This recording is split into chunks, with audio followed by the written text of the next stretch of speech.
Okay, is it working today? Yes, it's working. Hey. Hi, Jane. Hi, Marianne.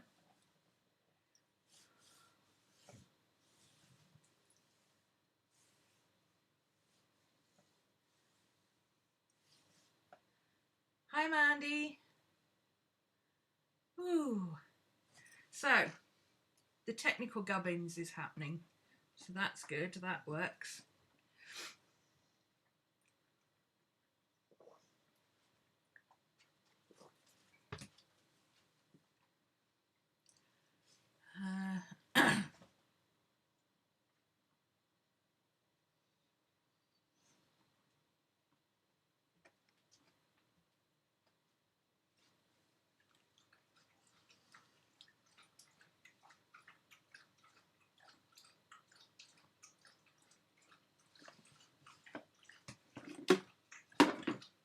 Let's move that out of the way so I can put that there.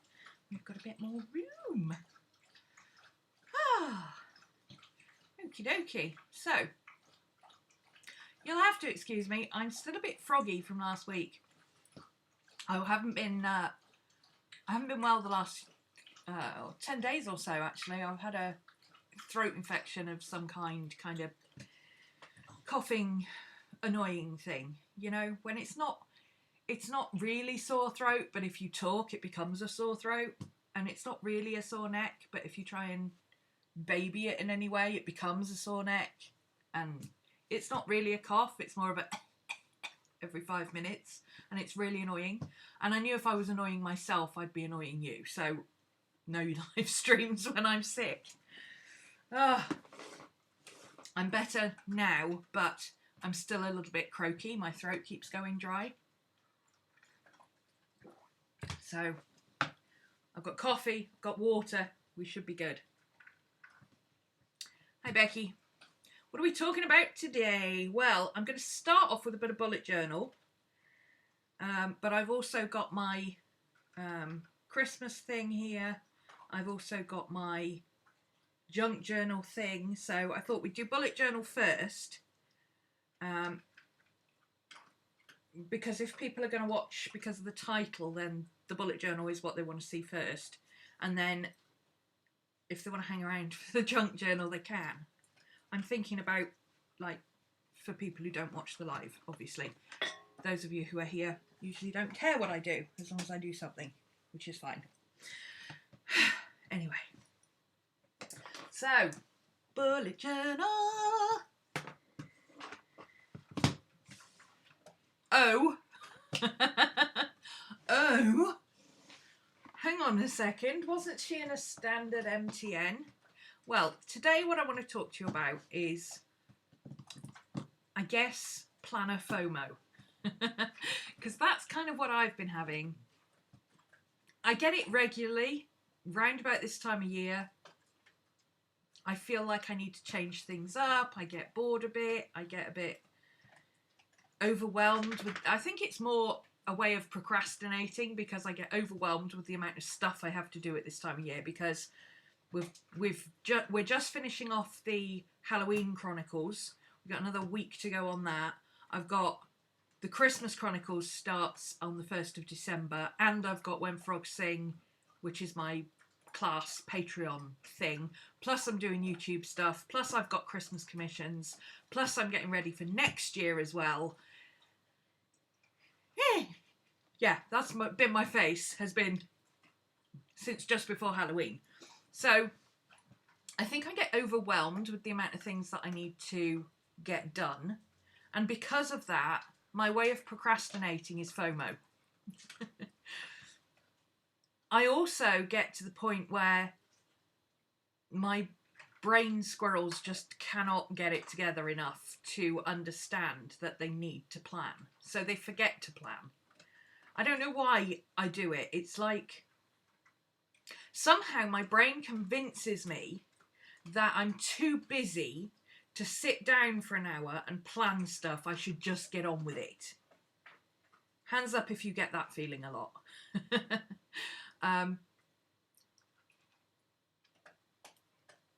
Like, it's It harks back to the getting things done method, I think it is.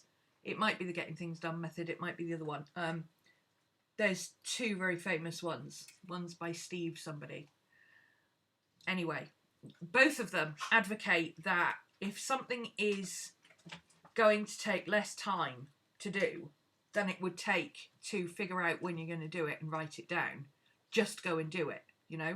Just make that phone call. Just fire off that email. Just go and put that stuff away. Just go and do this. Just go and do that.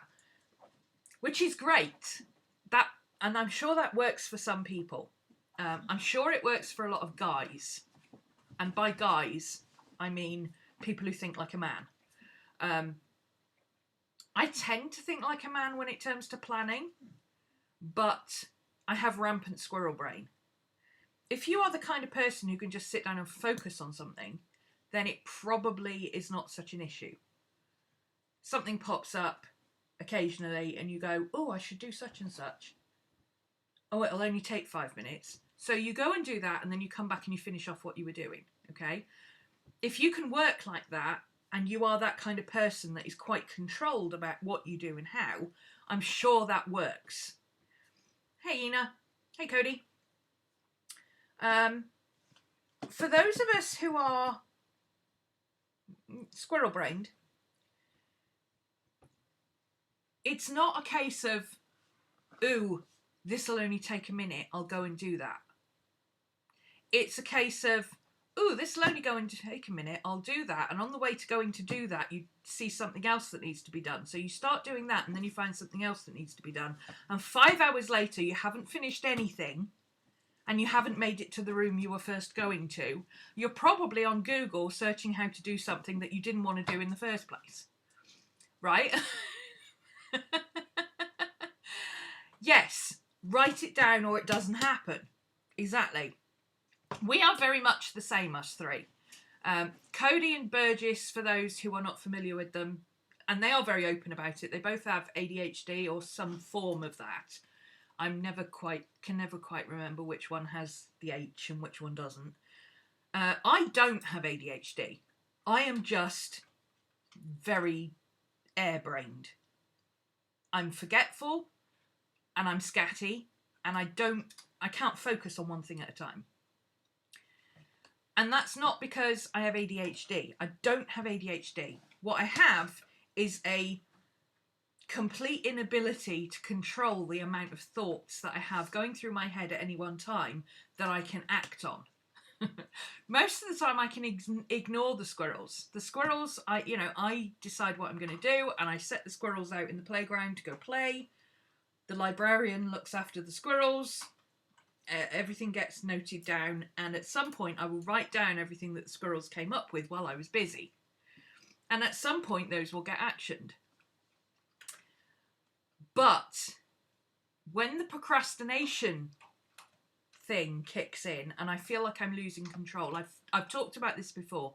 I use the bullet journal methods 5 whys. Well, it's not the bullet journal methods, it's somebody else's, but it's in the bullet journal book. The 5 whys. Why do I procrastinate? Okay. Hey, Tracy. No, just started. Why do I procrastinate? And then you come up with the answer for that. But why? But why? But why? And surprisingly enough, I came up with the answer that I procrastinate because I'm a control freak. And if I feel like whatever I'm doing is not because I want to do it, because somebody else is forcing me to do it, or I have too many things that I need to do to be able to work out where to start, I cannot get started. My ex-boss used to be fantastic at this. Whenever I had rampant squirrels, I would walk into her office and say, I need you for 5 minutes, and I would throw all my squirrels at her and she would pick one. She would throw out at least 2 and say, don't even bother with those, put them away. And then she would pick one to get started on and say, do that one first. And when you've done that one, start working on that. And because I had somebody saying, okay, it's fine, you've got all these squirrels, you're overwhelmed, don't worry about it. And she taught me through it in a way that it made sense. So rather than just going, well, start here, which, you know, anybody can say, well, I'll just start with something. But then you feel overwhelmed because you start having doubts about whether that's the right thing to be doing. She would talk through it very logically with me and say, right, is anything due today? And then I would say, right, this squirrel and this squirrel both have things due today. Okay, who are they for? Why do they need to be done today? So if it was for, like, if I said it was for one of the management or one of the students or one of the teachers, and then I had something else that just needed to be done today, she'd say, right, obligations to other people first, get those out of the way, and then you don't have anybody bothering you in the afternoon with the stuff that you're doing. So do this squirrel first, do that squirrel next, and worry about the other squirrels on another day. And I'd be like, right, okay. And breathe. Okay, which is great. But I can do that for myself when I only have a few things to do. But right now I'm organising 4 different classes. I'm trying to catch up with a lot of admin. Well, I'm not doing the admin, to be clear. My admin, Mika, is doing the admin. But she's new. I have to show her a few things. We've got things that I thought had been done that haven't. We've got things that have been done that I didn't even know about. And she's like, what's this? And I'm like, I don't know. It's a bit crazy. And when everything you do is for somebody else, okay, and I'm sure that perhaps the mothers in the group can understand this better than anybody else, I suspect. When everything you do is for somebody else, you can't use the get rid of obligations to others first option. You just can't, because you'd end up running around like a headless chicken and never get anything done. When everything's a priority, nothing's a priority anymore, right? So if I feel overwhelmed, or I look at my list and I don't feel overwhelmed, I just don't know where to start, I procrastinate until I do. And part of that procrastination involves blaming my planning system for the fact that I can't plan. Or that I can't get done what I need to get done. That's more like it. I can plan. I'm perfectly capable of planning. I'm a very good planner, actually, when I sit down and put my mind to it. But I also... You need an admin and a maid. Yeah, oh God, I miss my cleaner. I miss my cleaner so much. She was amazing, but they closed down, and it's really hard to find another cleaner who'll come round with the dogs here. Anyway. So, procrastination station are us. The minute I feel like I'm losing control, I procrastinate. One of the ways I procrastinate is by arsing around with my planner in the name of making things better. And really, it just makes things worse. So, having just dealt with that whole FOMO procrastination thing, I thought I would offer up a few words of wisdom from what I learnt that might help you. First off,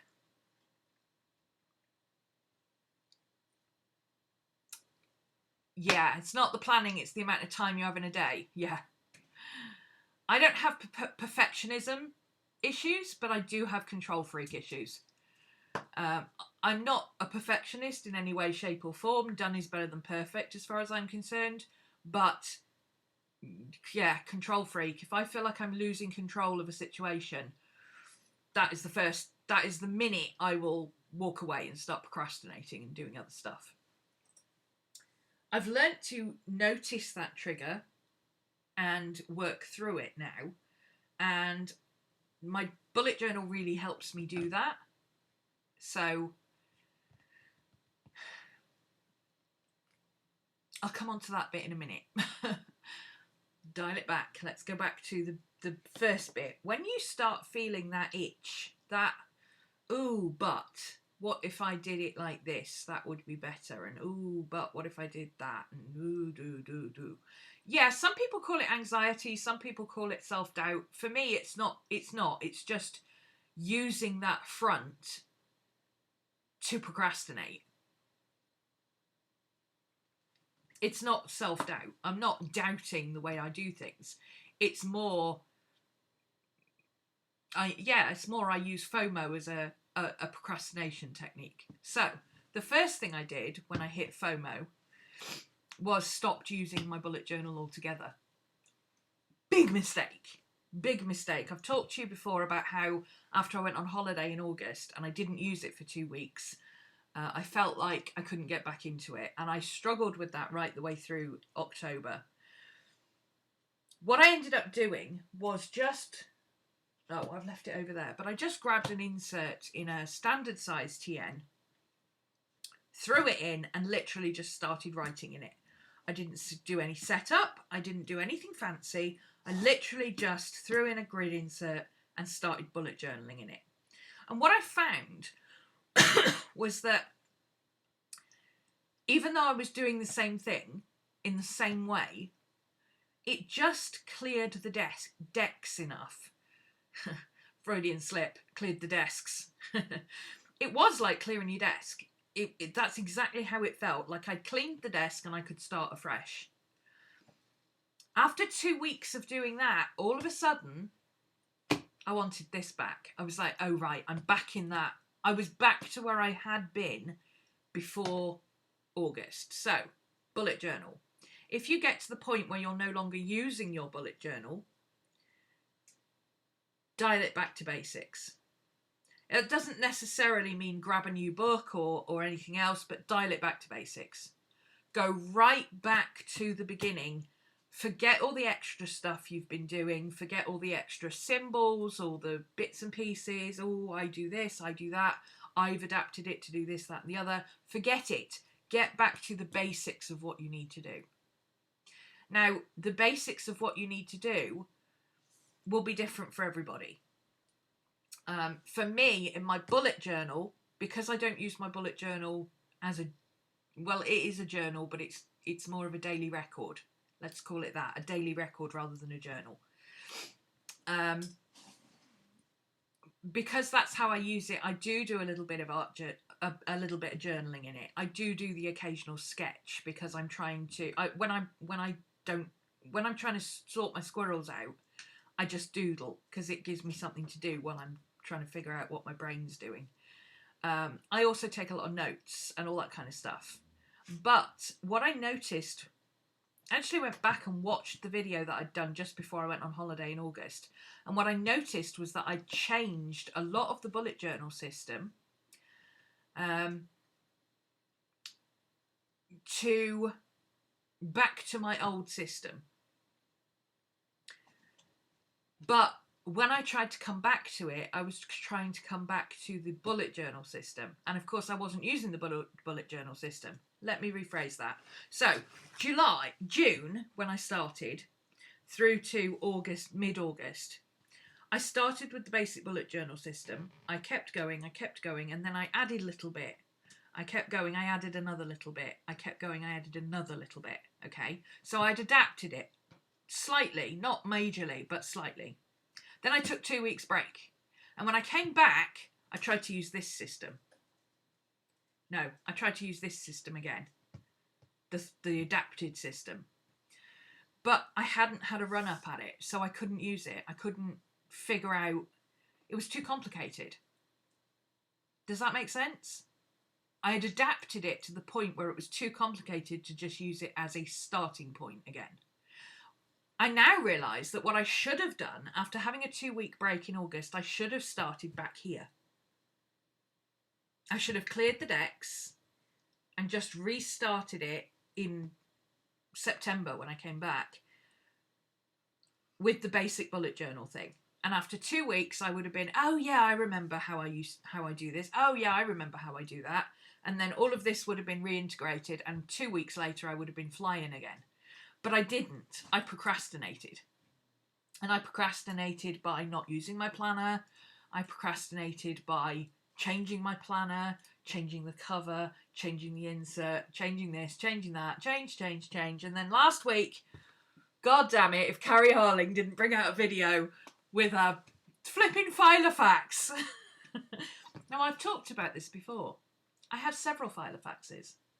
And it was really funny. I noticed that the minute I said, Carrie Harling is making me want to go back into rings again, everybody was sending me links. I had 9 different links to new planners that I could buy. And I'm like, just because I'm saying I want rings again doesn't mean that I want to buy a planner. Is that what it means for you guys? Is that just a general thing? I don't know. That was part of my realisation that I didn't need to buy anything. Okay? I have, off the top of my head, I know I have 9 Filofaxes in personal size. Like hell do I need to buy another one. So I pulled out a Filofax. I was looking at my standard TN. I thought, well, you know what? The standard TN size is the same as Filofax size. It's just like 1.5 inches taller. So in theory, I could just cut down the insert I've got, put some holes in it, stick it in my Filofax, and I've basically got the exact same insert, the exact same paper and everything. And I've put it into my rings, and now I can play with my rings. And then I was like, no.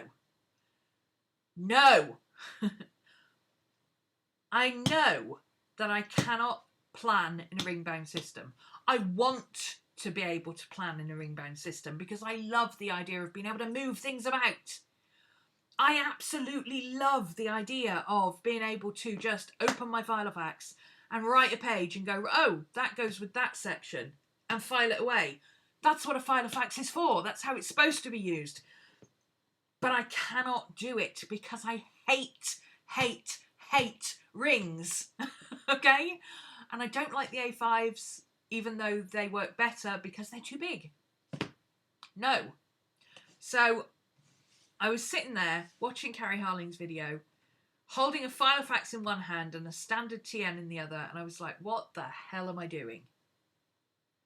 My standard TN with the basic bullet journal system was working again. I had got to the point where I realised that I needed to add in the first bit from when I first started. I needed to put notes in there as well. I needed to put class notes in there and so on. So I was like, well, what am I doing? And I ended up, you know what I did? I put it all in a drawer and I got out my moleskin and I started from there. So, words of wisdom from this. I would say, if you feel like you have the itch, the urge to change, and you really need that change, do it. Okay? I went from this to a standard size because this was overwhelming me. This was too much. When I came back after my break, this was too much. I would have been better off starting on a few post-it notes for the first couple of days, sticking them into here, and then as it felt more like, oh, right, okay, I'm getting back into this, I'm getting back into this, I'm getting back into this, then coming back to this. The standard also worked. You know, just going into something a little bit smaller, a little bit lighter, a little bit less, oh my God, look at all this I've done. It just felt like cleaning your desk and settling down and starting until you get back in the swing of things. Okay, so it literally felt like when you come back off holiday, you've got a nice clean desk, you come back and it takes you a little while, a couple of days, to get back into, oh yes, this is what I do, this is what I do, this is what I do. So allow your system to change slightly if that's what you need. But don't change it so much that you can't go back to the original system. I didn't get rid of my moleskin and start using it for something else. I didn't start, you know, an entire new setup with a completely... I didn't go out and buy a new standard, okay? I already have covers for my standards. I have 3 covers. I really love them. One of them is constantly in use, which is my Midori. Is on my writing book. The other 2 I swap out as and when I feel I need a bit of a change. Simple as that. But by using that thinner, smaller, lighter book, I felt less overwhelmed than carrying this chunky monkey about. Once I got back into the swing of it and I realised that that planner didn't do it, that planner wasn't going to be big enough. It didn't work. It wasn't going to last long enough. And I was like, and that's why we had the Moleskine Expanded. And here I am, back in my Moleskine Expanded. Everything is swimming. Everything is working. I'm happy. It's working. So if you feel like you need to make a change, but don't make so drastic a change that you can't go back if you want to. Don't do some kind of huge, elaborate, completely new setup. Just do the bare minimum to allow you that space to try something, new. That would be my advice. Now, that may not work for everybody, okay? But when you've got that itch, try it. 2 weeks in my standard reminded me why I use this. It was kind of like a mini One Book July. It was awesome. In fact, that is the reason I started One Book July in the first place. Okay, I started One Book July because I was looking at all these people online going, oh, I'm going to change my system, I'm going to change this, I'm going to change that. Like every week they would come up with a new video, with a new file of facts, or a new notebook, or a new this, or a new that, and they completely changed everything, and they rearranged all their dividers, and this, that, and the other, and I'm like, you're making me dizzy. So, yeah, allow yourself space to change, but don't change everything so much that you either A, have an elaborate setup that makes you think, I don't want to, but I've just set all this up, I don't want to change back. Because that's just guilting yourself for no reason. Who in their right mind has an elaborate setup, then gets the itch, sets up another elaborate setup, and then adds to the problem by saying, oh, but I miss my old elaborate setup, but I feel guilty, so I'm going to keep the new one. Right? So skip the elaborate setup. You've already got one. Just do something simple. I did the same with rings. For 2 hours the other day, I threw some check paper in my Filofax Portland. I even put my cards in the back because when I use a Filofax, I use it as an everyday carry. I put all my cards and stuff from my purse in there. So I did all that. I threw in a page cover. So it had a dashboard, it had some check paper, I had my cards in there. It took all of about 5 minutes to throw it all in there. 2 hours it took me to remember why I hate ring planners. 2 hours. Now, I could have spent an entire day setting up a fancy Filofax with all this, that and the other, blah, blah, blah, and I would have felt guilty afterwards. I would have felt guilty because then I would be like, oh my God, I've done all this work. I spent all day working on this to get it sorted out and I hate it. But I'm going to use it anyway because, God damn it, I spent all day on it and now I feel guilty. Why would you do that, right? You get bored about 100 to 150 pages in. Yeah, funnily enough, mine was 150 pages in too, but that was pure coincidence, I think. It wasn't how far I was into this book. It was definitely because I had gone on holiday in August and taken 2 weeks of not using the book at all. I lost the momentum, basically. And I should have come back and started with the basics and built up the momentum, because what I'd done from June to August, I could have got that back in 2 weeks, but I didn't. So now I know next time to just come back to my bullet journal and start easy. Don't try and jump back into the complicated, well, not complicated, but customized system that I used before. It is just like changing handbags, yeah. But most of the time, you carry the same handbag, and you carry the same handbag because it's the one that's the easiest one to use. And you have other handbags, but you know, there's that one that's got that pocket that you always put stuff in, and then you can never remember where it is, and you lose your phone for 3 days because you forgot you put it in that extra pocket. And there's that one which you love it, but it's got 2 handles, and one of the handles keeps falling off your shoulder. And there's that other one that you really like it. It's a great bag, but the shoulder strap to wear it crossbody, it's just like 2 inches too short, so it snags your boob all the time. And, you know, there's all these niggling little things. If you have an everyday carry that you love, there's a reason you love it. And having a change, you know, doing something a bit different, you know, everybody has a go-to hairstyle. Every so often they switch it up and they do something different. They suddenly decide they're going to wear a hat, or they're going to do an updo or whatever. And then once they've got that out of their system, you're like, oh, well, yeah. Now I want to go back and I can't. Because it's too much hassle, or you've spent too long setting it up. You feel guilty for changing it back. So that's my advice. If you feel like you need to change, do it, but do it in such a way that you can switch back just like that. Always choose the path of least resistance. Yeah, exactly. At the end of the day, you will always go back to your comfort zone. No matter how much you push yourself out of your comfort zone, no matter how much you try new things, no matter how much you experiment with different stuff, you're always going to go back to those few core things where you are comfortable. And if you can look at your planning system and say, okay, I see where I'm comfortable.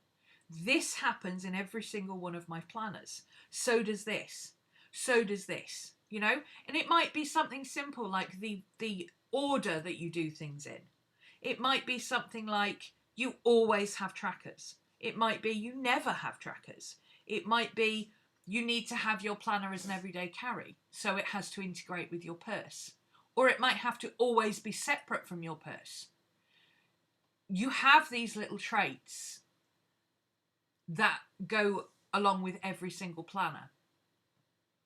And if you can identify those, it makes just switching out into a different planner just for a short time so much easier and so much less of a stress and so much less guilt-inducing, because you haven't bought anything new. Unless you're trying a different size. I mean, if you're trying a different size, again, I wouldn't go and spend, but this is me. You know, other people are different and I appreciate that.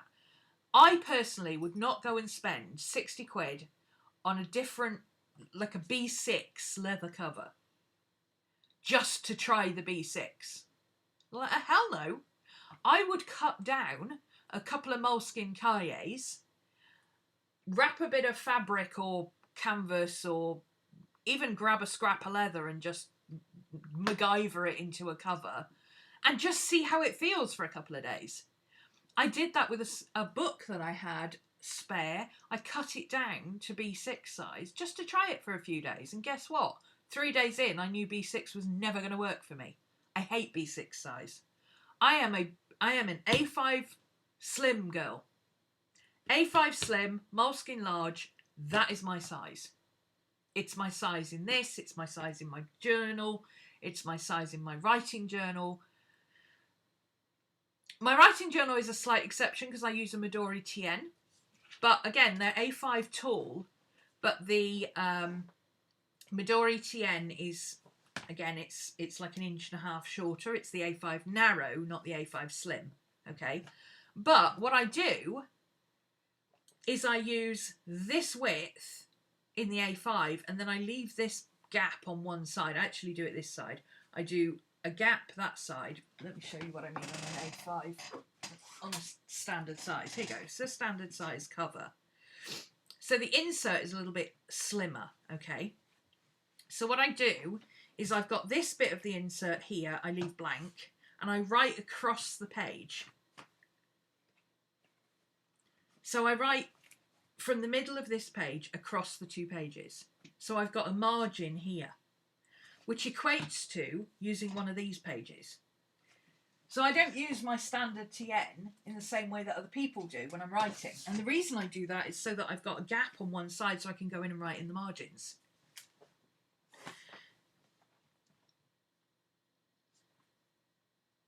Does that make sense? Does that help? I hope that helps people. It's a bit all over the place and scatty, but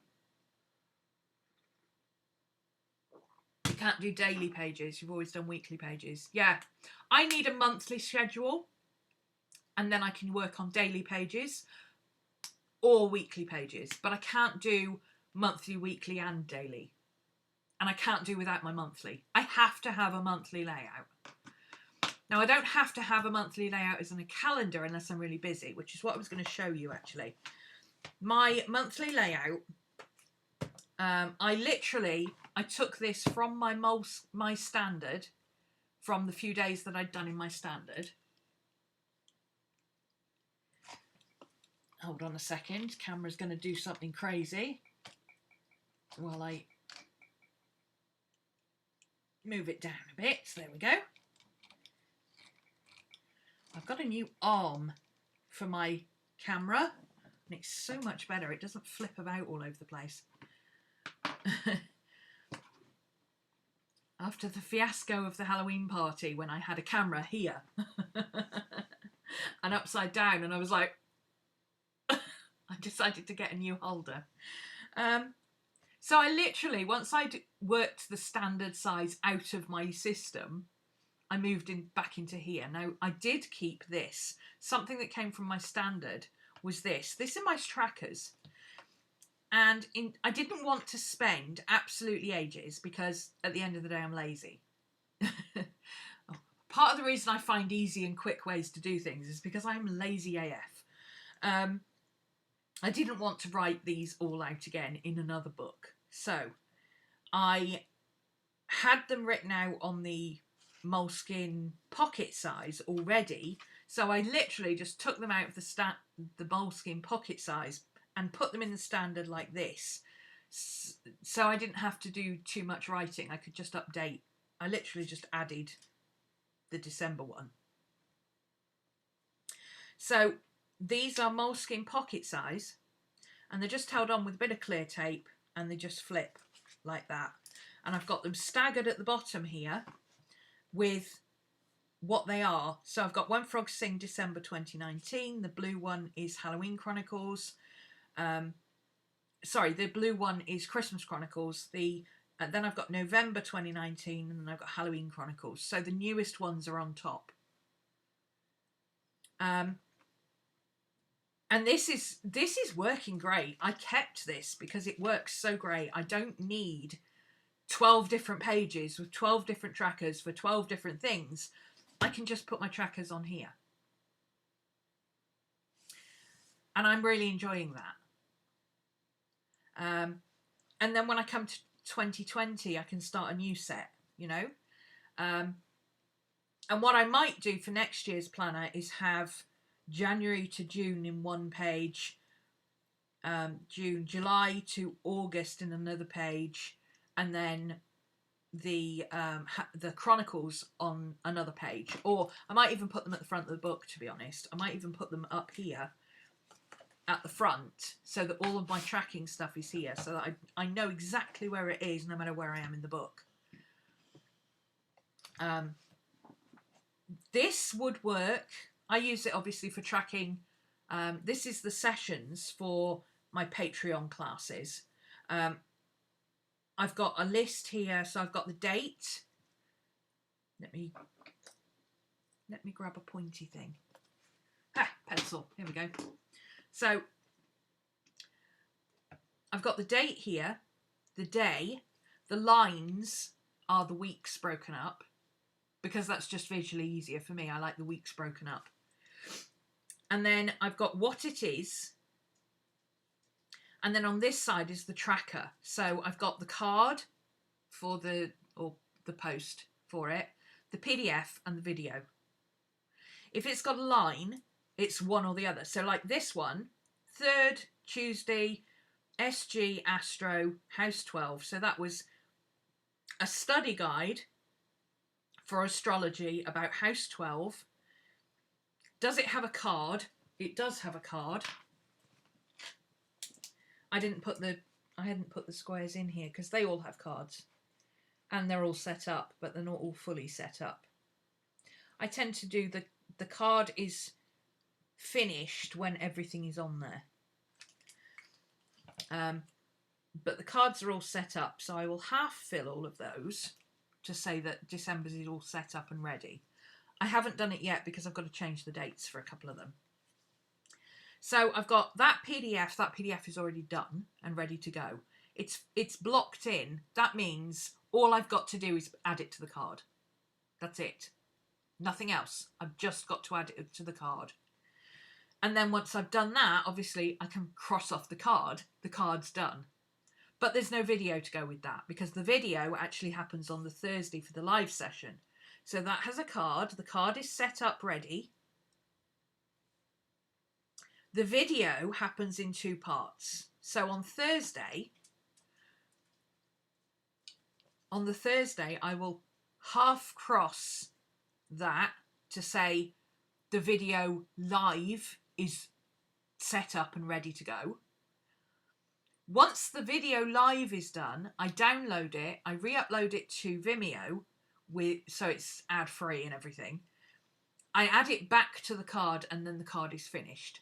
So I will finish off the video once it's re-uploaded, and then once I relink all the new stuff, so it's not the live links, it's the replay links, the card finishes.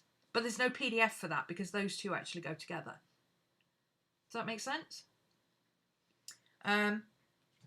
This one is a little bit more complicated. This is for the Halloween... I keep saying the Halloween Chronicles. I'm still in the Halloween Chronicles because I haven't finished it yet. The Christmas Chronicles, okay, which starts on the 1st of December. So, again, I've got 1 through 24. Oh, where's the rest of December? Ooh, there it is. 25 through 31. As it happens, because of the setup, that works.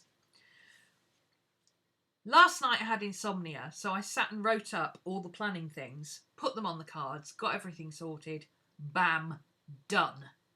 So all of the planning sessions are crossed out because I couldn't sleep last night. The writing bits are, I managed to go through all of them and I've just got to write them up and put them on the cards, which I'll probably do tonight. And then this extra bit, the story that goes along with it, that is all recorded. I've just got to edit it. So I haven't marked it off yet. I know that I've recorded it all. I've just got to break it up and edit it. Idea, social media waterfall. Filmed, edited, uploaded, links, etc. Yes, you could. Yeah, exactly. That would work perfectly for this too.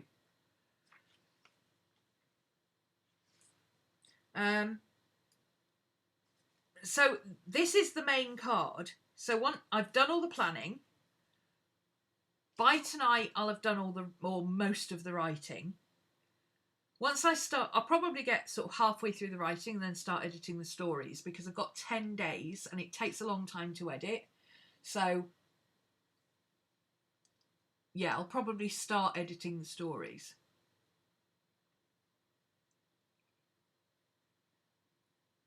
You must put in 20-hour days and sleep for 4 hours. Well, yeah, most of the time I do, to be honest. Mika will tell you I'm regularly still up at 5 a.m. and I get up about 10. But I don't need a lot of sleep.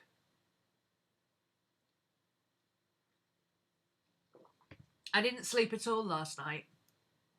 And after a while I was like, oh, might as well just get up and do something. And then about 11 o'clock today, I suddenly hit that wall of, oh my God, I'm so tired.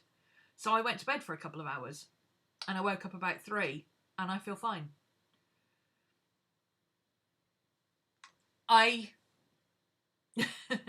No, I'm Aquarian.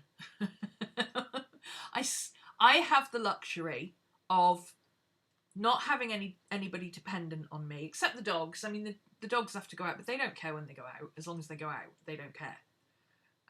And Maddie won't go out if it's raining anyway.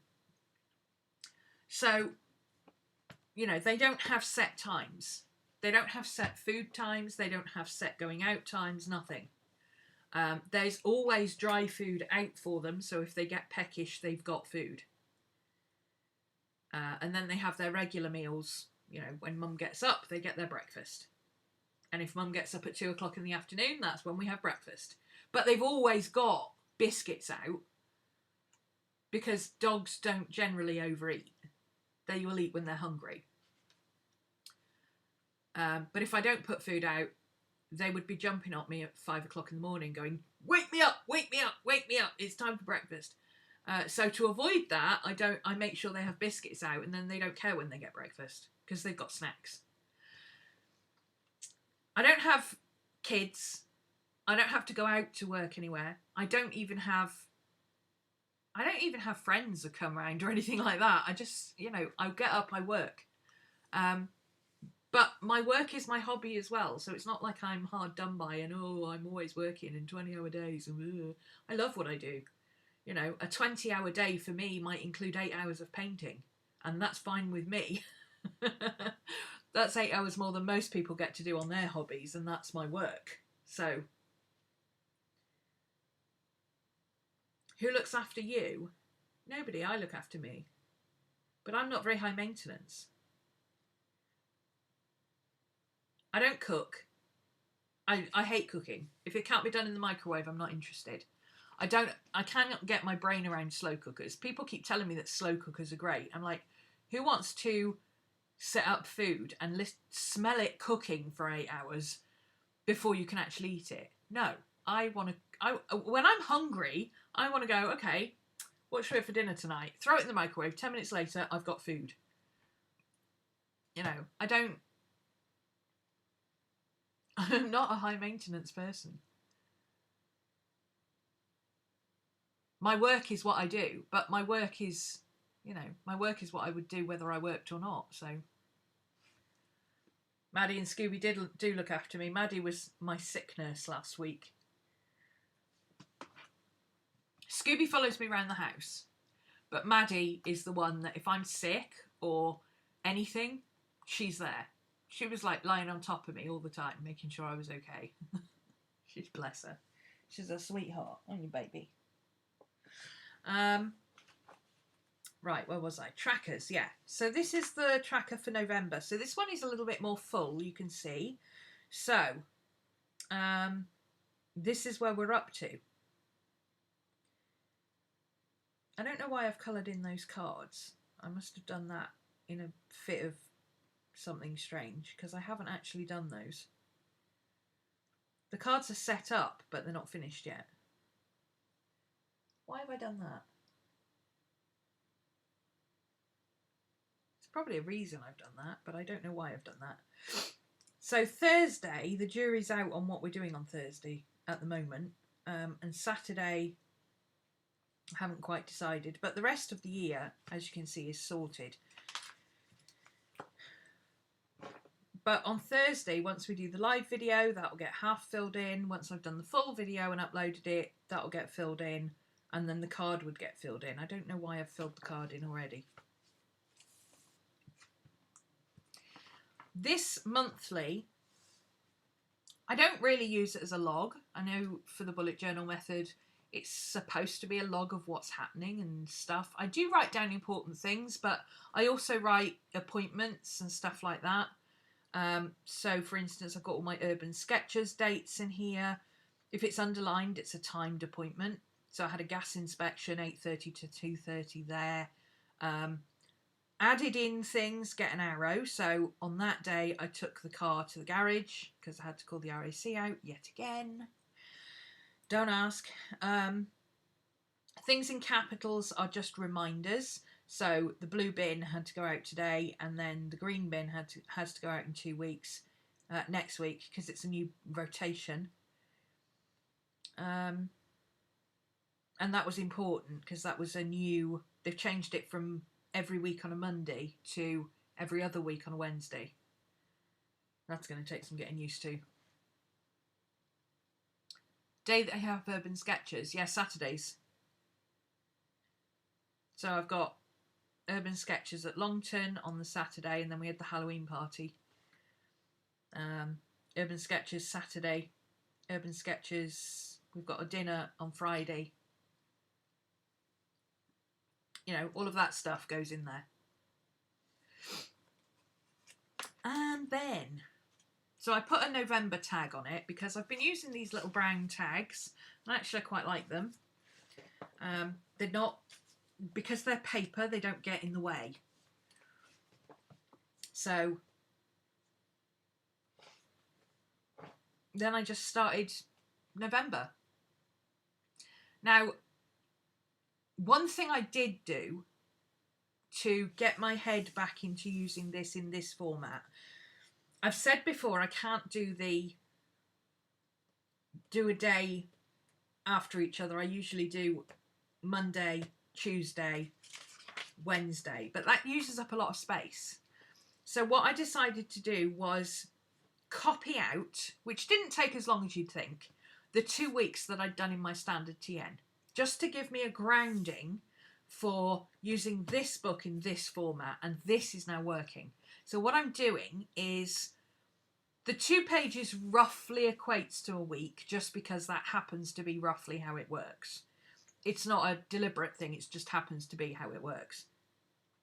So this is Friday the 1st through to Saturday the 9th. But actually Friday and Saturday only fitted in because I was sick both those days. And what I've started doing is the day and date up here, and then the grey line shows me that that is a new day. And I'm completely forgotten about, or tried to put out of my mind, how I used to do it. I'm now doing it like this, and this is working much better. And then if I've got anything important, like this was the bin and recycling day, this was the last day for the old rotation, I put it in capitals on the grey line. So the car had to go in that day. I had sick days. I did my meal plan and shop. Oh, that's a whole other new thing. Hang on, I'll come back to that in a minute. And then I carried on with my week. Again, I was sick that week, so not an awful lot got done. And then I've started this week here. What I also did was I moved forward a couple of pages so that I'd have all of this together, so I would feel like I'd got into the swing of how I was using it. And then I put in, I scanned my Hobonichi November, December and January. And I cut them out and I put them in my book. Now, the way I cut it, if you scan the Hobonichi page, let me get the Hobonichi page. Where's the Hobonichi? Here it is. So if you scan the Hobonichi month, okay, here's a month, and you cut off that extra at the top, at the sides and top, and then you cut it so that where the month starts is what you cut off, the sides, and you do that on both sides. So you lose a little bit of Sunday, but I don't work Sundays, so that didn't bother me too much, having a shorter Sunday. That fits perfectly into here. I actually ended up cutting off the bottom as well because I didn't feel I needed it. But I printed it onto sticker paper. I cut out off the edges, and then I cut down the side to the beginning of the month, and that fits perfectly into my moleskin. Yeah, I've done that with quite a few, and because it doesn't scan that well, because it's really light paper, you could, in theory, scan a month, or you could take out the numbers on a month and the month and the, well, I suppose you could cover over this or something if you wanted to, but you could cover over the numbers and scan a blank one, or edit it in Photoshop or whatever and do it that way. Or you can just use this as a guide, do one, and then you've got a guide for, okay, if I want to make one for January, then I've got a guide for whereabouts on my book I need to draw lines for the dates. But I was too lazy to do that, so I just printed it out on sticker paper, cut it out and slapped it in. So I've got 11, and 12. This is my Patreon and YouTube, and everything else goes on here. My Patreon I write in advance. My YouTube I write after the fact so that I know what I've done, because I rarely know what I'm going to do until I start. So 20th of November, there was no YouTube on that day because I was sick. There was no YouTube that day because I was sick. So this one I will do Rose BuJo 11 back in Moly, and I'll put a YouTube thing at the top there just so I know what I've done. So when I'm flipping back through, I'll go, oh, what did I do in November for YouTube? Same for Twitch on a Friday. I've been having a lot of trouble with Twitch. People keep asking me what's happened to my Twitch. The problem with Twitch is I can never log into it. And I don't know why. I've contacted them and asked them what the problem is. They tell me the same thing. Do this, do that, do that, do that. And I'm like, yeah, I've done that and it still doesn't work. If I can't get into Twitch, I can't stream on Twitch. So, you know, I can't do anything about it. But the days I don't stream on Twitch, the Fridays I don't stream on Twitch, I stream on YouTube. I do a Friday afternoon instead. I don't know what I'm going to do about Twitch. I might move Twitch over to YouTube. I might give up on Twitch and you move that over to YouTube. Twitch is another streaming platform. It's a gaming platform, but a lot of creative people use it as well, because it's a little bit less formal than YouTube.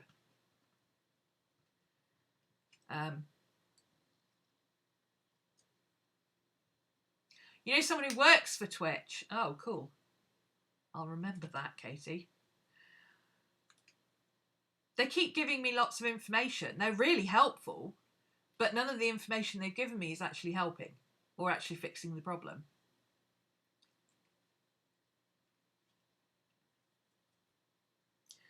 So, anyway, yeah, I put on here what I do for each thing, and that just is another, it's kind of like another tracker, but this is the overall tracker to tell me what's finished. This is the tracker to tell me what's coming up, and this will change. This is not set in stone. So I've already made changes to December, as you can see. I will happily scribble things out and change things.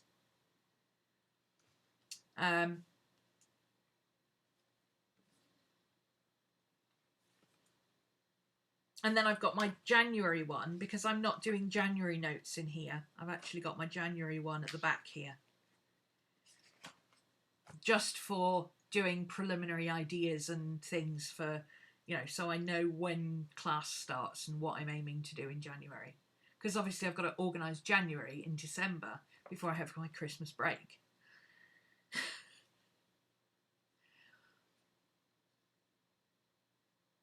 Yeah, I'm an affiliate on Twitch. For me, it actually works out about the same. But I make the same amount of money on Twitch doing one stream a week with, I think I've got maybe 70 people, maybe 70 followers and maybe 50 subscribers, as I do on YouTube with 11,000 subscribers. So... But I've been stuck at 11,000 subscribers for like 4 years now. I look at people on YouTube and I'm like, you've gone from like 1,000 subscribers to 10,000 subscribers in 6 weeks. How the hell have you done that? Because it's not that people aren't watching my videos. People are watching my videos. My watching videos is quite high. Even for ones where I ramble a lot, the retention, you know, most people watch 80% of the video. Or more. Most of my videos have several thousand views, you know, but somehow I've just been stuck at between 10 and 11,000. Well, between 10 and 12,000 for like 6 years. 2014. I hit 10,000 subscribers. I remember that because I was looking at something in one of my Filofaxes and it was labelled 2014. And I had my 10k subscriber thing. So in 5 years, I've gained 1,500 subscribers. But I don't really care about the numbers. It's not like I track the numbers. Maybe that's the problem. Maybe it's because I don't track the numbers, or I don't do this, that and the other, or whatever. I think a lot of people just don't subscribe anymore. People don't subscribe to channels. I do the same thing. I will watch somebody and I will go and watch all their videos, but I won't actually subscribe to their channel. And I think maybe that's what a lot of people do. Because the views are there, it's just not the subscribers. So, but the views are what you make money off, not the subscribers. So, but you need to have the subscribers to get the views and get the URL and all that kind of stuff. Katie Shesko. Katie, give Cody your link. Everybody go bump up Katie's numbers for her. Give her a few extra subscribers. Can you click on her name to get her channel? I don't think you can you? Oh, go to channel. Oh, you can...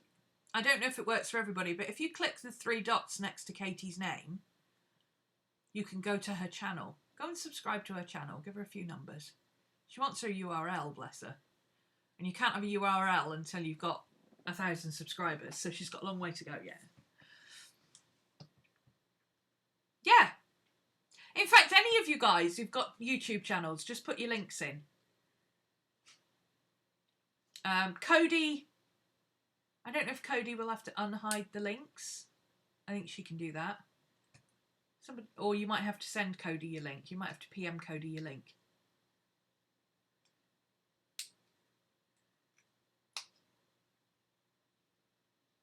There we go. Thanks, Cody. Cody's good with the links. Yeah, anybody who's got a channel, put it in the links. It doesn't show.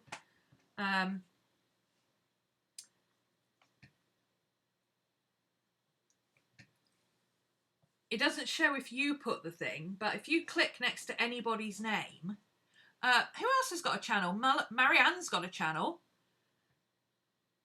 Burgess has got a channel. This is just the ones I know of.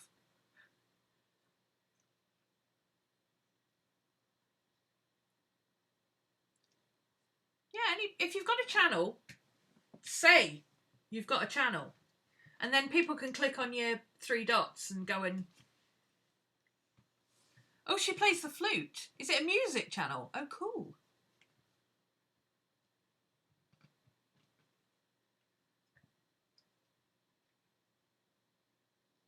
Oh, Airzen has one. Burgess has one.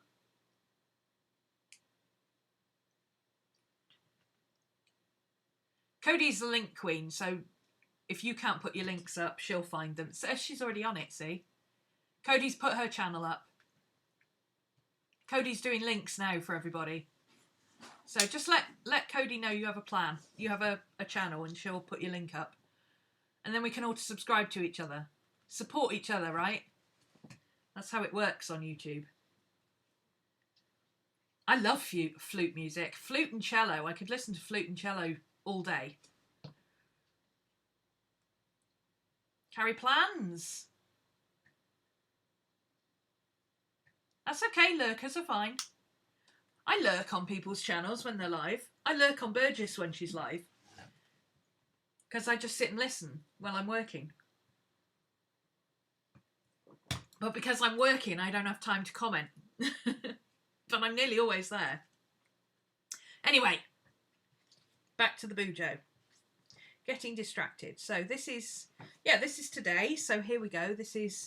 So I've got a appointment, YouTube at 3. So I can colour that in now. And we've done Rose BuJo 11. Back in Moleskin. And then I will need to upload YouTube to Vimeo for Patreon, because my patrons, if you subscribe on Patreon, what I do is I put a replay of this up over on Patreon, but it's ad-free. So if you ever want to come back and watch this again, you can go back and watch it again, but it's ad-free for patrons. I said that twice, just backwards. My brain, I tell you.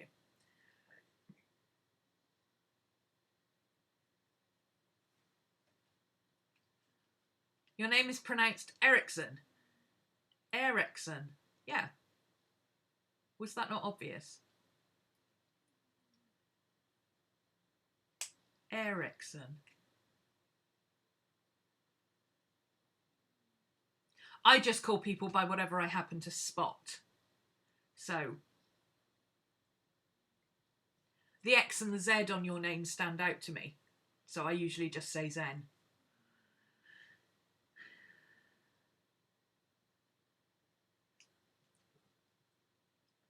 Yeah, I think I'm going to switch up my YouTube next year, but I don't know how, because I really like doing the live thing. I would much rather spend 2 hours or 3 hours doing a live session, interacting with people, answering questions, talking to people, being able to change what I do, than spending 8 hours putting up a 10-minute video. I know people like to do 10-minute videos, but thanks, Cody. I know people like 10-minute videos, but, you know, the kind of people who like 10-minute videos aren't the kind of people who are my audience. My audience, my analytics are very clear that my key... I'm the Suburban Housewives group, okay? I am part of the Suburban Housewives group. It is 25 to 55, 25 to 65. It doesn't show you after that. 25 to 65... 98% women, 90% Americans. So I'm the Suburban Housewives crowd. So, you know, the kids who are like, oh, this video is more than 5 minutes long, I don't want to watch it. They don't tend to watch my videos anyway. And if they do, they're the kind of crafty kind of kids who would enjoy long videos. So I don't feel the need to make crazy polished videos, because that's not my audience. My audience like to talk to me. But yeah, I'm sorting out my schedule for next year. I think what I'm probably going to do is I'm going to do more witchy stuff next year for YouTube, because I've got a lot of stuff that I do for Patreon that my patrons who've been with me since 2016 have done the astrology bits to death now. So we're moving on to something else. So the astrology bits, the basic stuff that I do every month, that they still want, I will probably put on YouTube instead. So the transits and stuff, the astrological planning, that kind of thing, will probably come over here. But it won't be a live video. It'll just be me going through everything, because otherwise it takes too long.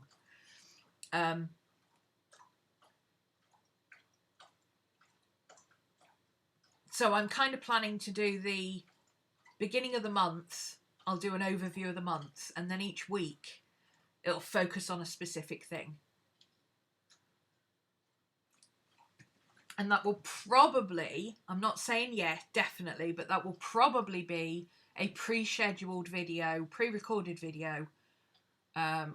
Probably go out on a Monday. Monday, Wednesday, Friday seems to work.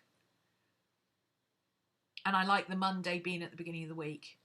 I might even do it earlier in the week and put it up on a Sunday so that it's there for when people do their planning or something. I don't know. Because I think most people plan their week on a Sunday, don't they?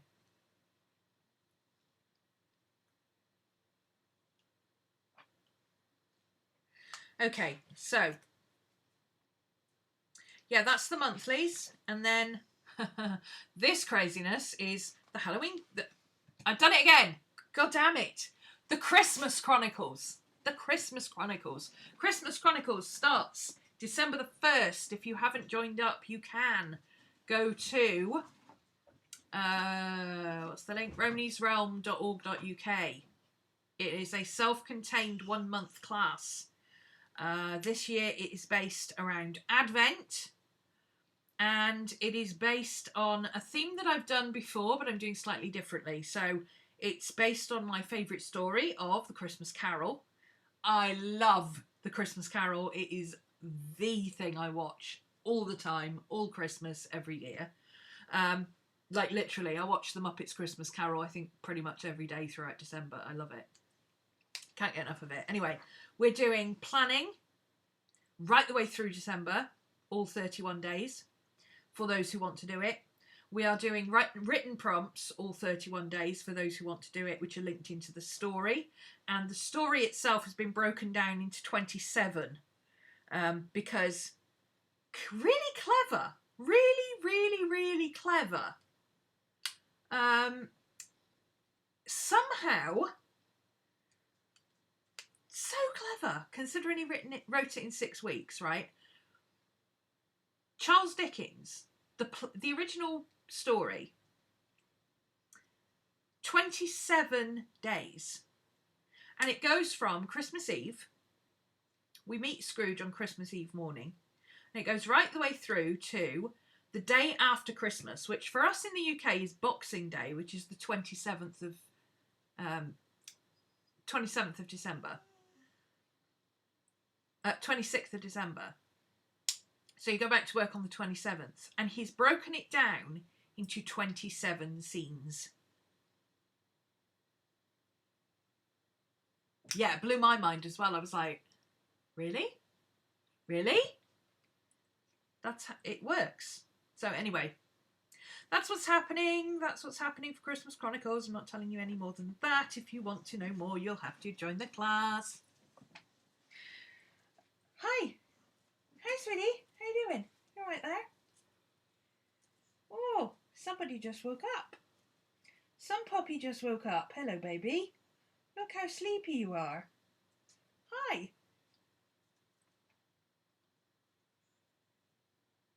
You're so sleepy. Miss Maddie's so sleepy.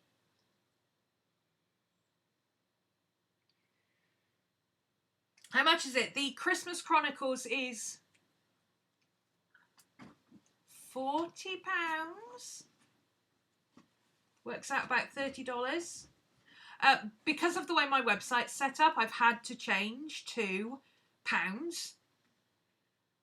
Plus with the exchange rates and everything, the exchange rates was crucifying me. Thanks, Brexit, along with other things. Yeah, I've had to change to pounds as payments. But you can pay in PayPal or Stripe or the Wix payment system if you've got that, if you want to use that. Yes, RhomanysRealm.org.uk. Go to shop.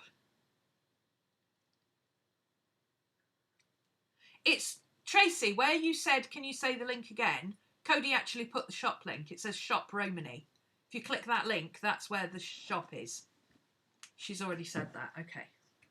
Cody's way ahead of me. She's so quick.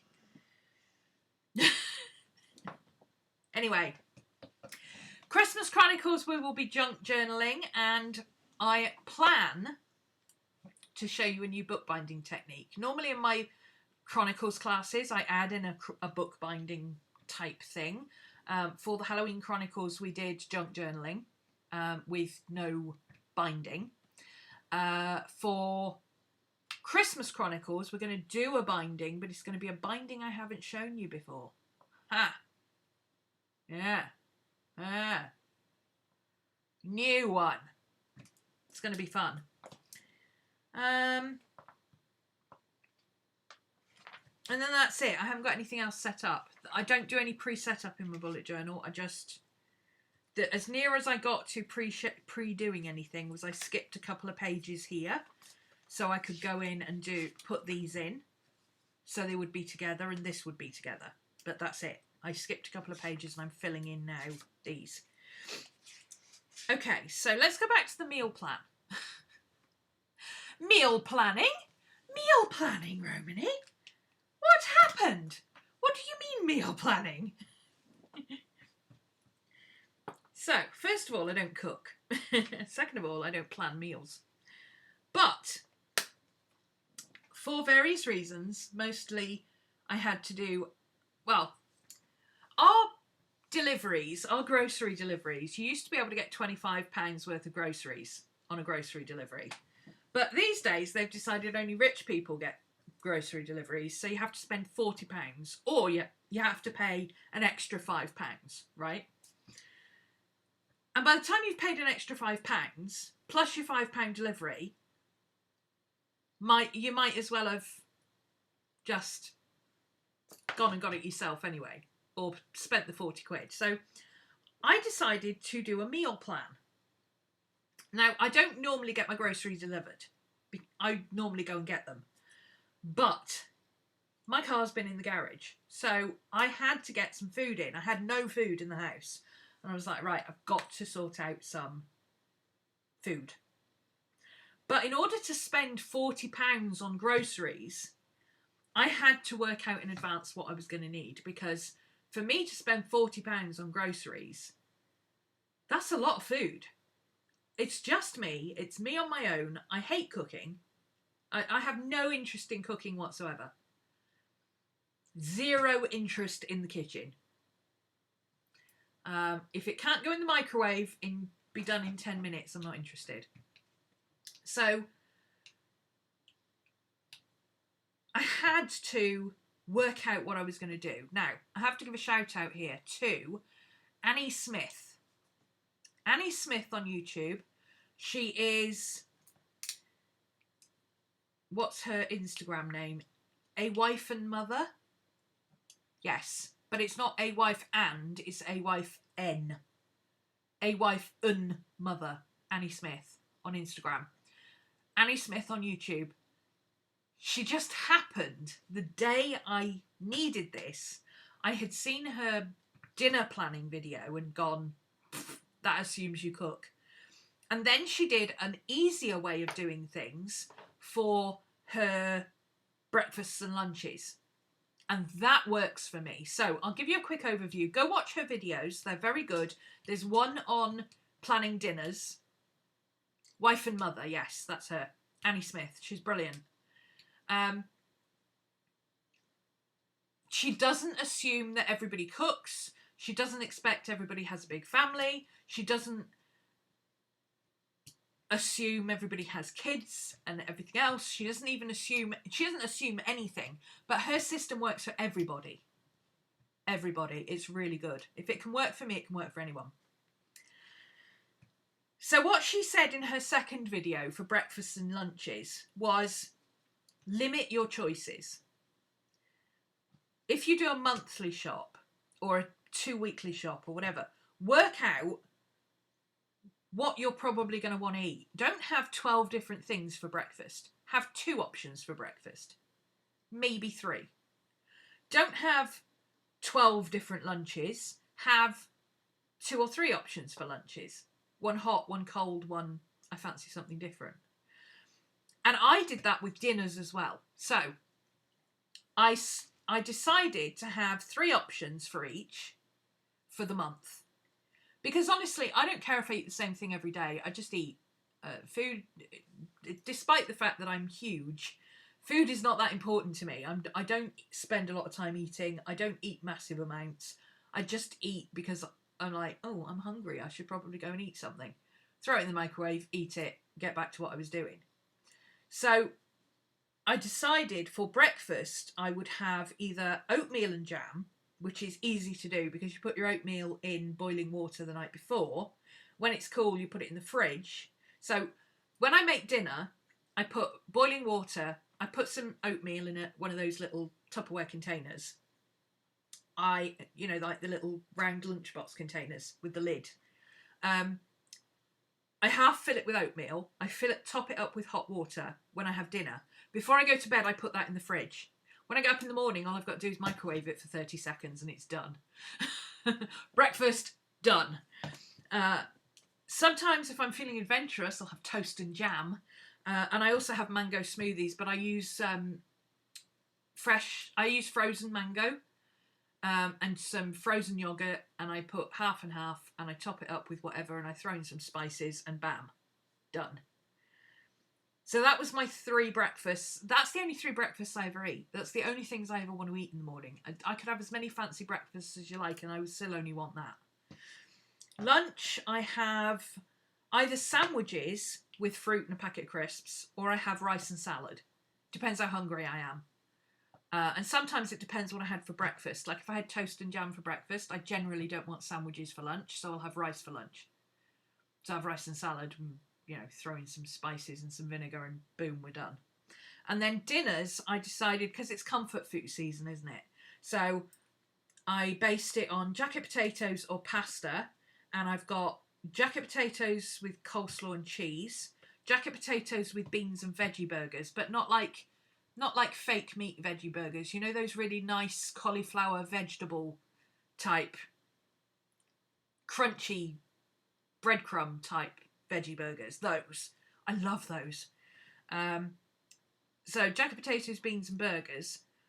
I also got pasta with tomatoes and salad, which is just 10 minutes in the microwave with the pasta, throw in some tomatoes, and then I either put salad in with it, because I like the cold tomatoes anyway, or I'll just put throw some cheese on top and shove it back in the microwave for a minute, and then it's got melted cheese all over it and hot tomatoes, and it's very nice. I also do mac and cheese the same way. I know, don't ask. But as a backup for those days when I was like, oh, I fancy something really different, I also bought pizza for Friday nights and lasagna, veggie lasagna that I can just chuck in the microwave 6 minutes and it's done. Bit of salad. I bought a couple of different salad bowls. Again, I didn't buy individual bits of salad, because if I buy individual bits of salad, I'm like, I can't be bothered to have cucumber because I've got to cut it up. I can't be bothered to have tomatoes because I've got to cut it up. I can't be bothered to have lettuce because I've got to rinse it and wash it and do this and do that. So I bought pre-made salad. One crunchy, one whole, one like mostly root vegetables like beetroots and carrots and all that kind of stuff, coleslaw type veg. And one was more kind of peppers and onions and mushrooms and that kind of stuff. So I can mix and match. And they have like 2-week long shelf lives. So that does me for at least 2 weeks. And then I sorted out all my drinks, which, you know, coffee, more coffee, the occasional honey and lemon tea, and some hot chocolate for the nights when I fancy hot chocolate. Also bought some 7-Up, because I don't know what it is about 7-Up, but it's addictive. Oh my god. Everything else was just extras, you know. Then it was just all the general, you know, run out of toilet roll, run out of garlic, all that kind of stuff. But that's how I worked out my meal plan. And like I said, I did that following Annie's breakfast and lunches video. I think it was the last video she did. I think she's due to put a video up today. So I think it was last week's video. And that worked really well. Just deciding in advance 3 different breakfasts, lunches and dinners I was going to have, and then buying enough to make it through 2 to 3 weeks at least, because I knew it was going to be 2 to 3 weeks before I got the car back. As it happens, I've got enough, because it was cheaper to buy a kilogram of oats than a small set of oats. It was cheaper to buy a 3 kilogram bag of pasta and a 2 kilogram bag of rice than it was to buy small ones. So I won't need to stock up on those until after Christmas. So I've got those basics in the cupboard now, and I can spend a bit more next time on different things to add to it. That's how I've done that. So I now have a basic shopping list and a basic way of planning what I'm going to have. And I don't sit and meal plan as in tonight I'm going to have this, and tonight I'm going to have that, and then I'm going to have this, and then I wake up in the morning and I go, what do I fancy today? Have I got oats in the fridge? Excellent, I'll have oats then. Oh, I made oats last night, but I fancy toast and jam, so I'll have oats tomorrow, and I'll have toast and jam today. You know, oats keep for up to a week in the fridge, and if if they have to go more than a week, you can shove them in the freezer. So it works really well for me doing that. I can have whatever I want for dinner, and if I'm stupid and I have jacket potato, coleslaw and cheese every day for a week, then I won't have enough jacket potatoes and I'll be stuck with pasta and rice. So my own fault, I'm stuck with pasta and rice. But I've got lasagna and pizza in the freezer as an extra option, so I can go, no, I don't fancy that today, I'm going to have something different. I also have a couple of frozen meals, just proper, complete frozen meals that you can just add some salad or something to, or some garlic bread to, for the nights. Like Saturday nights I teach till 7, and if I do a reading, I'm teaching 5 till 7 or 7:30, and then I'm doing a reading from 9 or 9:30 till 11. So in that 7:30 till 9 bit, I have to be able to have my dinner. So I quite often have a couple of frozen meals in the freezer for that. You've been eating the same breakfast for a year, a protein bar. Yeah, I don't always feel like breakfast. I don't always have breakfast. Some days I wake up and I don't fancy breakfast. You've never had veggie burgers. There's 2 types of veggie burgers. There's the veggie burgers that look like burgers, and there's the veggie burgers that are actually cauliflower burgers. The cauliflower burgers are divine. You can make them really easily, I'm sure. I'm pretty positive even I could make them, you know. Cauliflower, maybe a bit of potato, bit of flour, bit of peas, sweet corn, carrots, peppers, etc. Turn them into little burgers, dip them in egg and breadcrumbs and fry them in the pan for a couple of minutes. But you can buy them in the shop for a lot easier, and you can do them in the microwave for 3 minutes. So yeah, I'm not going to make them myself when I can. It's so funny because most people are like, oh, I'm not going to buy that when I can get the ingredients and make it myself. I'm completely the other way. I'm like, I'm not going to buy that, all those different ingredients, and make it myself when I can put it in the microwave. But with art, I'm completely the other way. I'm like, I'm not paying 20 quid for that. I can make one. Oh. It's simple, but it's very clever. Because if you're running a family, you know, families tend to have nights where they have certain things happening. So you'll have one night where everybody is out, or everybody's got something after school, or everybody's late in, or whatever. So that night is, let's do something quick and simple, like breakfast for dinner, or let's eat out that night, let's get a takeaway that night, let's do pizza, let's do a frozen meal, whatever. A lot of people do things like Taco Tuesdays or Pizza Fridays. We do pizza and scary movie night on a Friday night. Friday night is pizza night. Doesn't matter what's happening, hell or high water, it's pizza night. Even if we end up with cheese on toast, it's pizza night. But it means you can work out what you're going to eat in advance and spend money on what you know you're going to eat. Because I don't really care what I eat as long as I've eaten and it's reasonably healthy. You'd rather spend money on art stuff than food? Yeah, exactly. I'm exactly the same.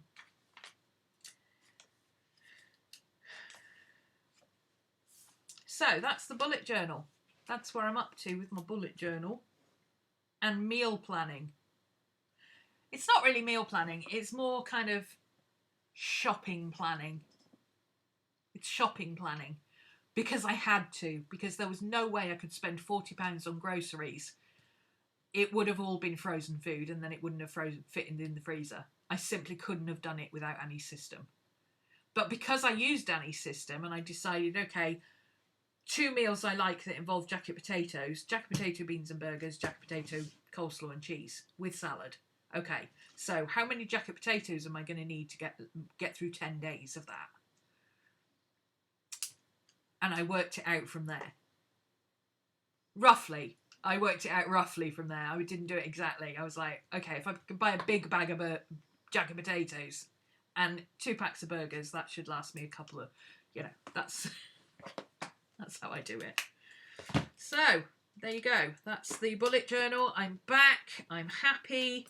I'm continuing. I'm still doing it. I am getting a new bullet journal for next year, even though I'm only halfway through this one, because I am going to use up a lot of this with notes for next year, and certainly notes and stuff over Christmas, because I've got a lot to do, and over December. But I also know if I buy one of these in January, it'll probably last me the whole year, because this is from June. So yeah, if I get one in January, I'll have a whole year in one book, that'll be better. I'll like that. But this won't go to waste, it will still get used, and I'm not starting a new book before January.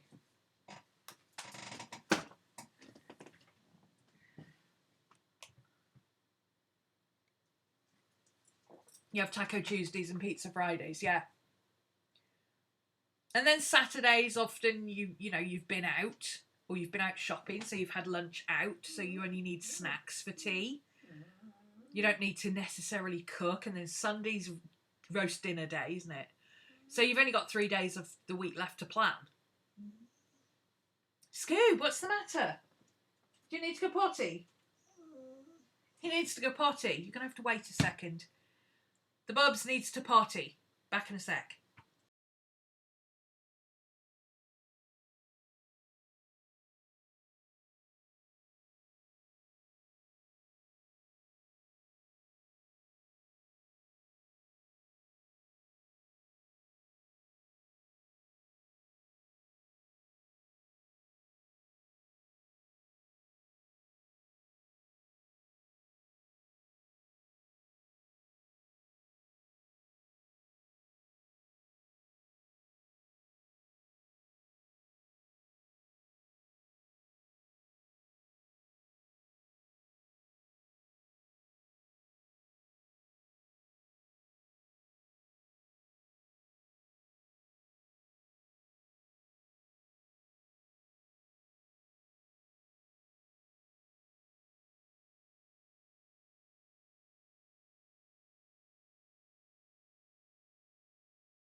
And we're back.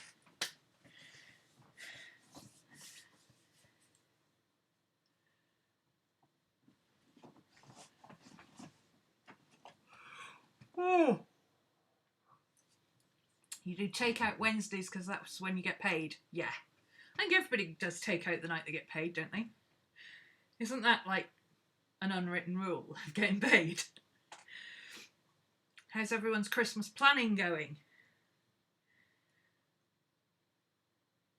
I don't need to plan for Christmas, but if you do, Christmas Chronicles starts on December 1st and there is an entire 1 to 31 day plan that will get you right the way through to the new year.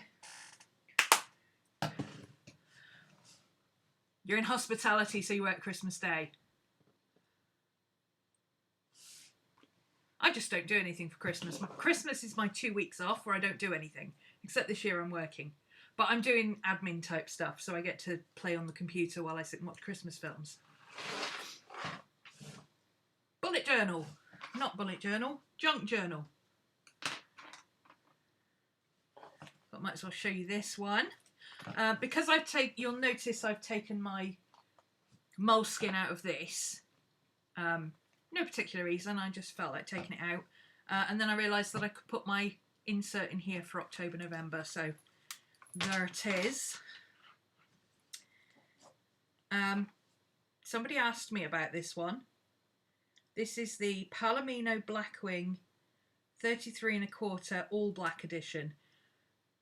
I don't really understand what the differences are between the different Blackwings. I've got this one, I've got a all silver one, I've got this one which was the Christmas edition from a couple of years ago. This one is my go-to. I love this one for just about everything. This one I don't like for drawing. I like it for writing though, which is really weird because I never write in pencil. Just so you know. So this is my October junk journal. Most of you have seen... Oh, I haven't put my frog back in. I finished my frog, but I haven't put him back in yet. Most of you have seen this. This is just my playtime. This is just me messing about with stuff and making notes, and I've got a few places where I still haven't gone in and written in notes, even though the notes are in my head and I know what I'm going to write.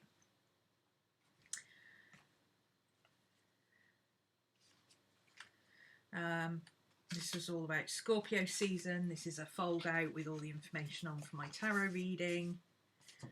This is an awesome printable from the internet. Vintage books with scorpions on and stuff and things. And this is my witch. I never put originals in, like, stuck into my journal because sometimes I want to take them out and rescan them. So I just put her inside a little foldable.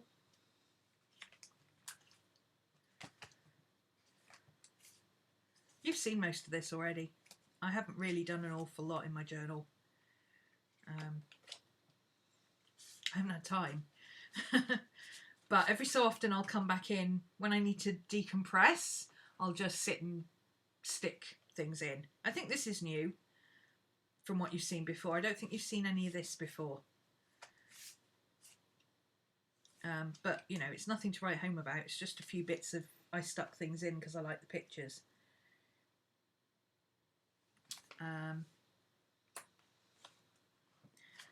Hanky. I can finally show you all Hanky. I did this as a tutorial last month for my patrons. A start to finish portrait.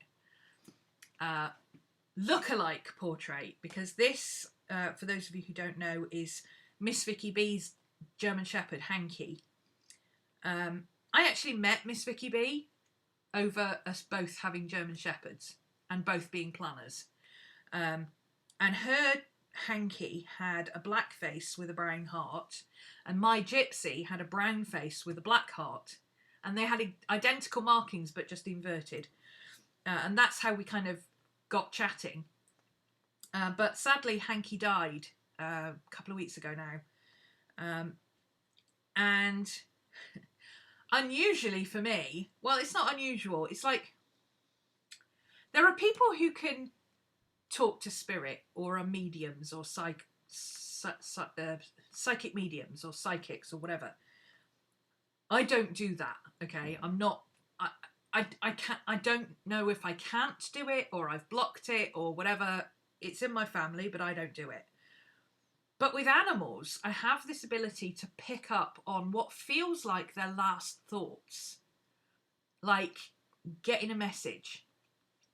And I can tell you about this now because Miss Vicky B knows about it now, because she's received her portrait and I told her the story behind it. But obviously, I don't want to tell anybody else until she knew.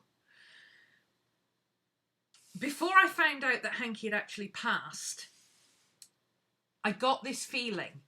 And it's not like, oh, you know, I had this dream or this, that and the other. It was just this feeling. It was this feeling of Hanky and a mental image of him lying under a tree. Let me sketch it for those who don't have a visual thing.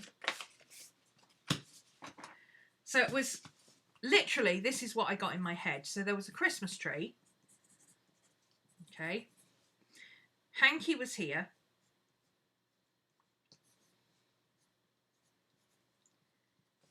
There was a baby here. There was a little kid here. And there was a girl that I knew to be Olivia, Vicky's oldest.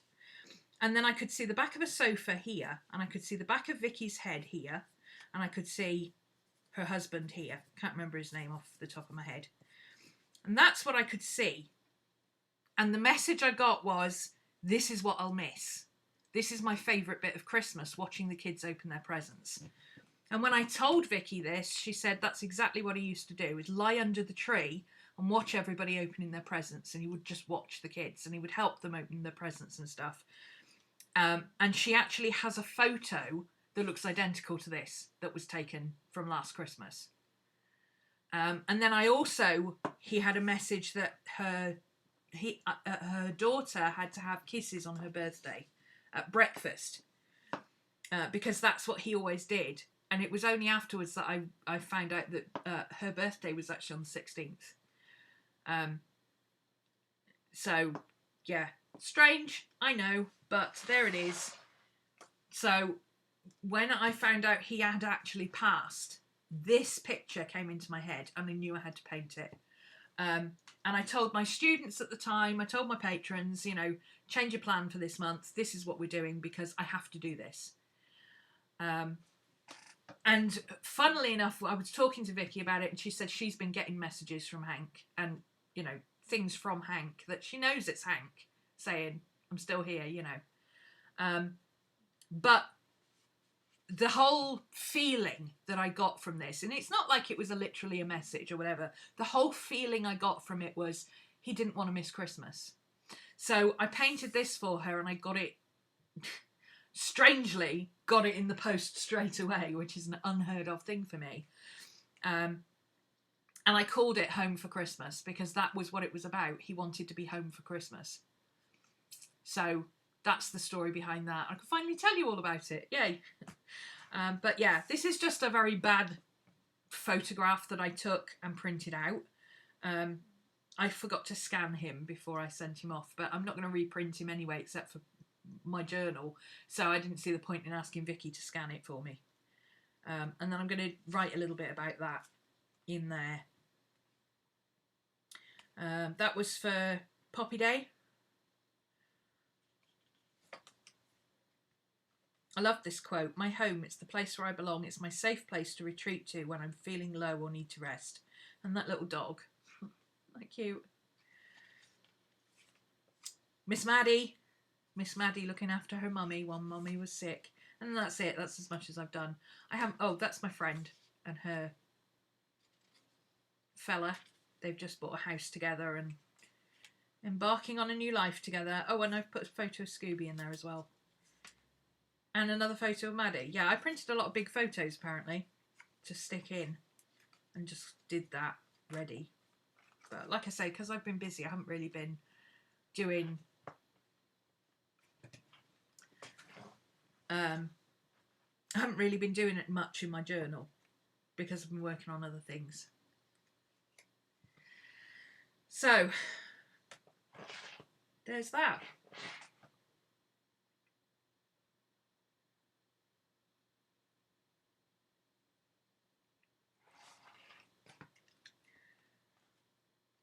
Yeah, it's not like... Yeah, I don't consider myself a psychic or a medium or anything. It genuinely feels more like I hear an animal's last thoughts. Or I don't hear their last thoughts. I get the sense of their last thoughts from them somehow. It just happens. I don't know. It happened with my cats as well. Both of my cats. It's happened with other people's animals. But it only happens with animals. It doesn't happen with people. But interestingly, it started happening after I did a animal communication course. You can do animal communication courses. It's a bit like Reiki for animals, but it's talking to them rather than physical. But you can do physical as well. I haven't done the Reiki part. I don't quite get that bit. But yeah, you can do animal communication courses, and I did a couple, and I really took to them. I don't know. I just know what they're telling me. Maybe it's because I've got a dog that never shuts up telling me what's going on. And Miss Maddie is very obvious about what she wants, aren't you, baby? She just wants belly rubs. She wants belly rubs is what she wants. It's always just belly rubs. Anyway, so, now what? It's 7 o'clock. I would normally wrap up at this point, but I don't know. I feel like doing something. What do I feel like doing for a little bit?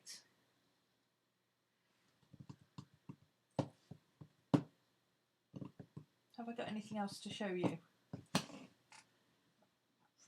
Oh, I could show you my Christmas stuff. Do you want to see I've started putting my Christmas Chronicles journal together. Well, I haven't... it's not together, but... Oh, where is it? Where's the inserts? What have I done with them? Oh, what have I done with them?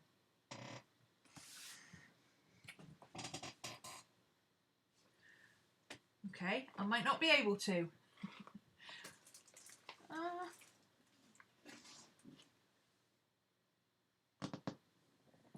I don't know where I've put them. I've got all my inserts ready. Okay, let me show you this instead. No, that's not it. Oh, this isn't cricket, is it? What's going on here? Oh, there we go.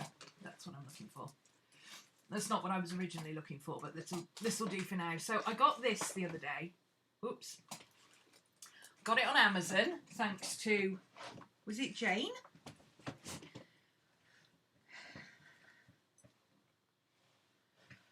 Was it Jane who told me about this? This paper is gorgeous. It's DC WAV papers, double-sided, 48 sheets. Some of them are foiled. It's called Ghost Stories. There's another one called Witches something. And there's one called Haunted House, I believe. They're all very similar.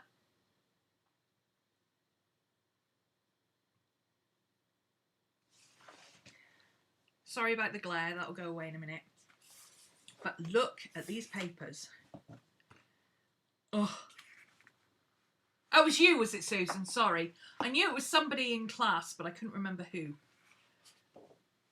These are all double-sided, but it's Halloween themed, but ignore the Halloween element and look at the winter element. Winter wood.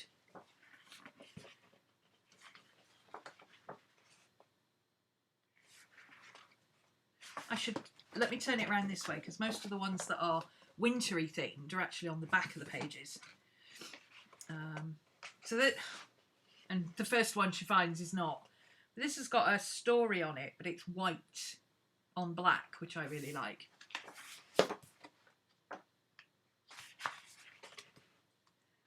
So this is the front of the paper, but this is the back. And the back is all winter themed. Now, because the Halloween I'm going to keep doing that, aren't I? Because the Christmas Chronicles this year is based on Scrooge, the ghost of Christmas yet to come, right? Right? We've got skulls. We've got glitter. Oh, that's holographic. Look, that's cool. We've got the ghosts. Remember when Marley goes to visit Scrooge and he shows him all the spirits that travel the earth? Does that not look like the spirits that travel the earth? Right? I imagine that like Scrooge's wallpaper in his house. Because it's quite Victoriana themed. There's another one, winter trees. Another one with spooky ghosts on. This is beautiful, look at this. So this is what I'm actually going to use for my front and back pages. So my front page is this, with the whole Marley was dead to begin with, right? Because it's a ghost story. It's a Christmas story, but it's a ghost story. And then this will be the back page, where, yay, Christmas rules, right? This is beautiful. Look at this. Winter garlands, almost. And this looks like pine trees. Spooky holographic skeletons. This is all stars and snow and all sorts of bits and pieces. Looks like it's been written in white pencil on a black background, so it's really cool. So it's Halloween themed, but it's not overly Halloween themed. That bit where the Ghost of Christmas Yet to Come shows him his own death, right? Skulls. So this is what I'm using for my Christmas journal. Weird, right? But obviously, you know, I'm not going to use holographic bats for my Christmas journal. I've used the other side of the page. I'm not going to use bits of disembodied bones. I probably won't use the crows either, because they don't feature. Crows don't feature. But I've got this one with the woodland trees. And then on this side, it's ghosts and graveyards. So that fits the theme. This is just creepy eyes and skulls, so that doesn't work. I don't know what this is. I can't figure out what this actually is. I can't figure out if it's supposed to be a picture or... I mean, that kind of looks like a face, but is it actually a face? Or is it just a random pattern? I can't quite figure it out. But this image kind of made me think of Santa. If you think, like, if that's the eyes and the nose and the beard and Santa's big arm with his bulging sack under his arm and his, you know, his red coat. Anyone else seeing that, or is it just me? But when I think Ghost of Christmas Present, I think Santa. So I thought that would be kind of cool to try and turn that into a drawing. And then, of course, there's this really cool paper, which is just amazing. Look at this amazing winter paper. Is that not the Ghost of Christmas Past, right? Scrooge goes back to his childhood, and it's all... Whenever you go back to the past, it's always snowing at Christmas, right? So, yeah, that's the DC WAV Ghost Stories. I'm going to use a lot of it for, like I say, my Christmas journal. And then I'm going to use the rest of it, obviously, for Halloween, because I love Halloween, but I'll probably use it the rest of the year as well, because that's me. I do that. You finally understand why I like the Christmas story. Well, it's a ghost story. And it's awesome. I love Scrooge. I think he's a great character. What's not to love about the Christmas Carol?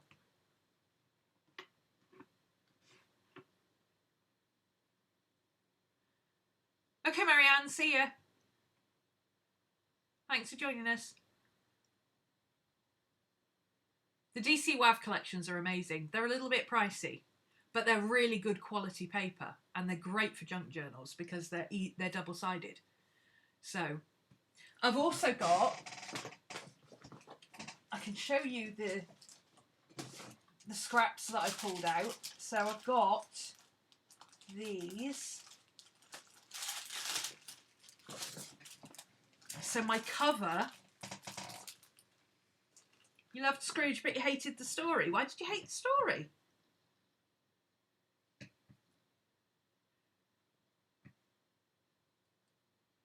That's quite interesting, actually, because as a Christian, it's a Christian story of redemption, so and charity.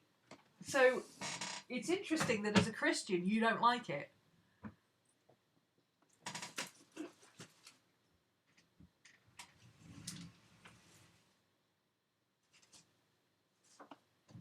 He has shown the error of his ways, and boy howdy does he have errors.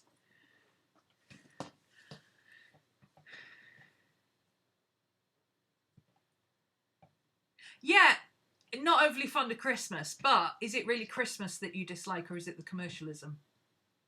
Because that's what Dickens was talking about.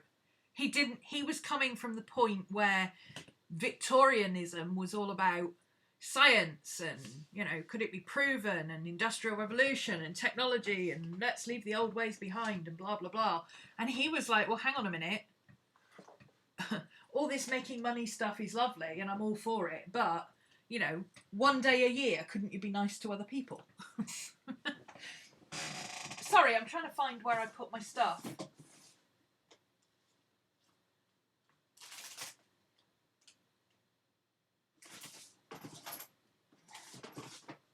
I can't find the vinyl. I've got some red vinyl that's going to go with this. Okay, so the outside of my book,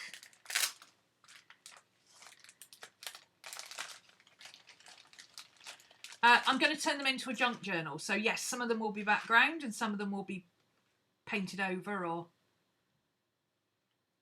the best one to watch, Cody, the one that is the best one as far as Scrooge character goes, the truest Scrooge is Michael Caine, The Muppets Christmas Carol. He is the best Scrooge. But the one that is truest to the actual story is the one, it's called A Christmas Carol. It's 1999. It's with Patrick Stewart as Scrooge. And that follows the 27 scenes of the book, pretty much to the letter. Plus, he's a really good Scrooge. So if you want to read the book is only an hour long. It's because it's a novella. It's not a proper book. So it'll only take you an hour, maybe an hour and a half to read it. But that's what we're going to be doing in the Christmas Chronicles. Because I always do an audio thing, right? I'm going to be narrating the Christmas Carol every day. But if you want a quick, you know, watch a movie to get into the spirit of things, the Patrick Stewart one is closest to the book, to what actually happens. The Muppets Christmas Carol, I think, is the most enjoyable. And yeah, the black and white one with the one that they turned into colour, Alistair Sim. Is it Alistair Sim?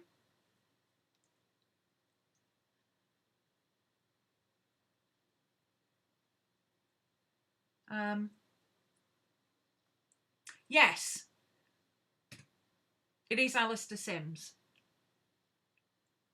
It's a black and white one that they recoloured. That is the best old movie. I really enjoy that one. I think Alistair Sim is fantastic. But yeah, the Muppets Christmas Carol is the most enjoyable, and Patrick Stewart's version is the closest to the book. In fact, it follows the 27 scenes of the book. It's pretty, isn't it? It's white on, well, it's kind of a silvery print. It's like a batik type print. It is silvery. It does pick up the light, but it's not metallic. It's like silver grey. It's really pretty. But it matches that paper, right? The Christmas trees. So that's going to be the front of my book. That's going to be the outside. The inside is going to be those two that I showed you before. So there's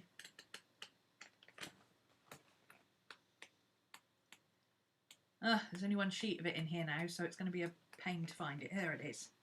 So I'll take this out. That'll be easier. I've already done all my insides and everything. That's all finished. Well, it's not finished, but it's all put together. So this is going to be the outside of my book. I've got some red leather look vinyl that's going to be on the outside. I'm going to do like a Florentine cover where it has the corners and the leather down the back, and it's going to be a rounded spine. So for those of you who do the bookbinding bit, that's going to come out next week before the class starts, and that's going to be a rounded spine. And then inside on the front cover, I'll have this, because that'll be, you know, Marley was dead to begin with, Scrooge. Albert Finney. Is that the musical version? That's got some amazing illustrations. The illustrations at the beginning of that one were done by Ronald Searle. They're fantastic. The outside, the back side of the book is going to be this side of the paper, which is, you know, God bless us everyone, Tiny Tim. And then inside, it's all these papers and white papers, and I'm going to do a lot of illustrations, because what I want to do, for the Chronicles, we're taking one of the 27 scenes every day, which will be the audio. And then I want to do a page in my book based on that audio scene. But, you know, for those who like to draw or have plenty of time to paint or whatever, you can do a really elaborate, you know, Scrooge walking through the market and being all surly and nasty to everybody.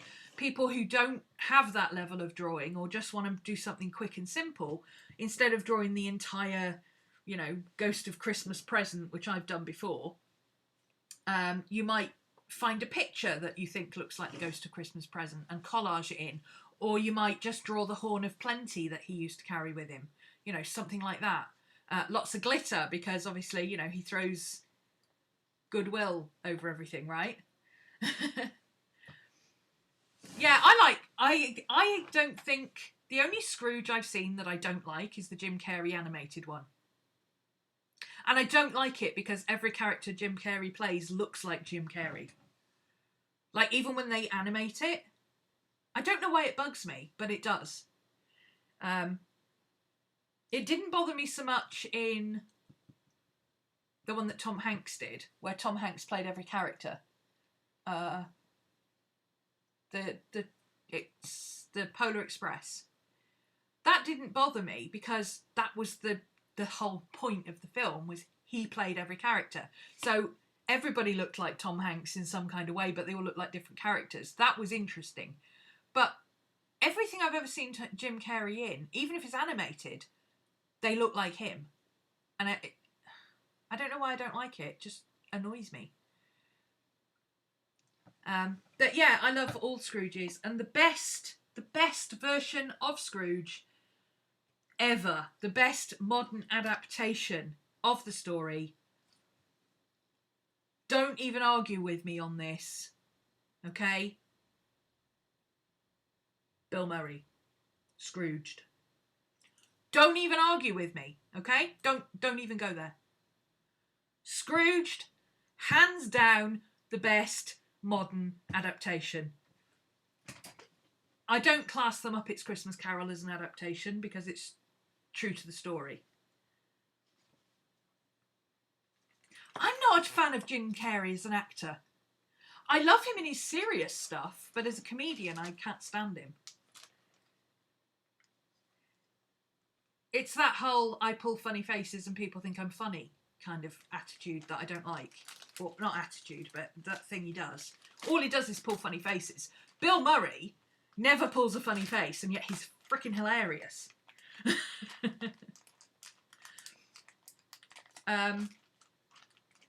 Oh, Michael Keaton did a version of Scrooge as well. He was a CEO, wasn't he? I do like Miracle on 34th Street. Both versions.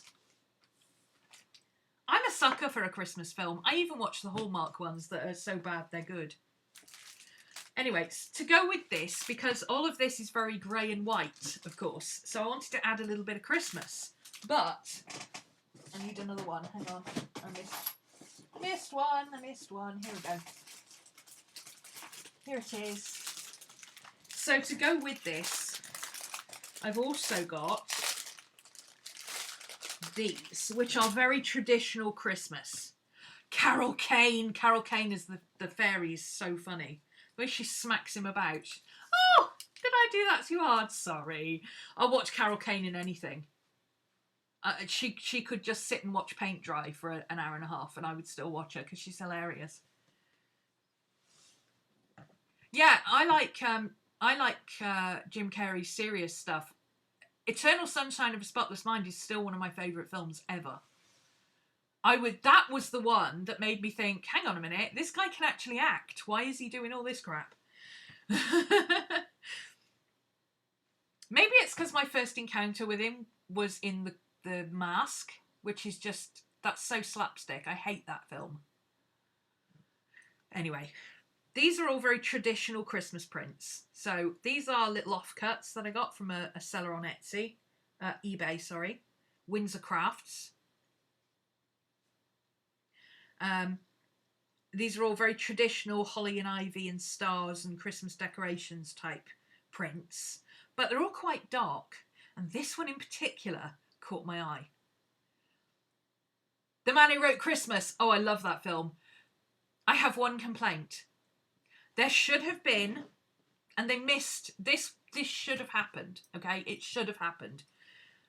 After his speech at the end,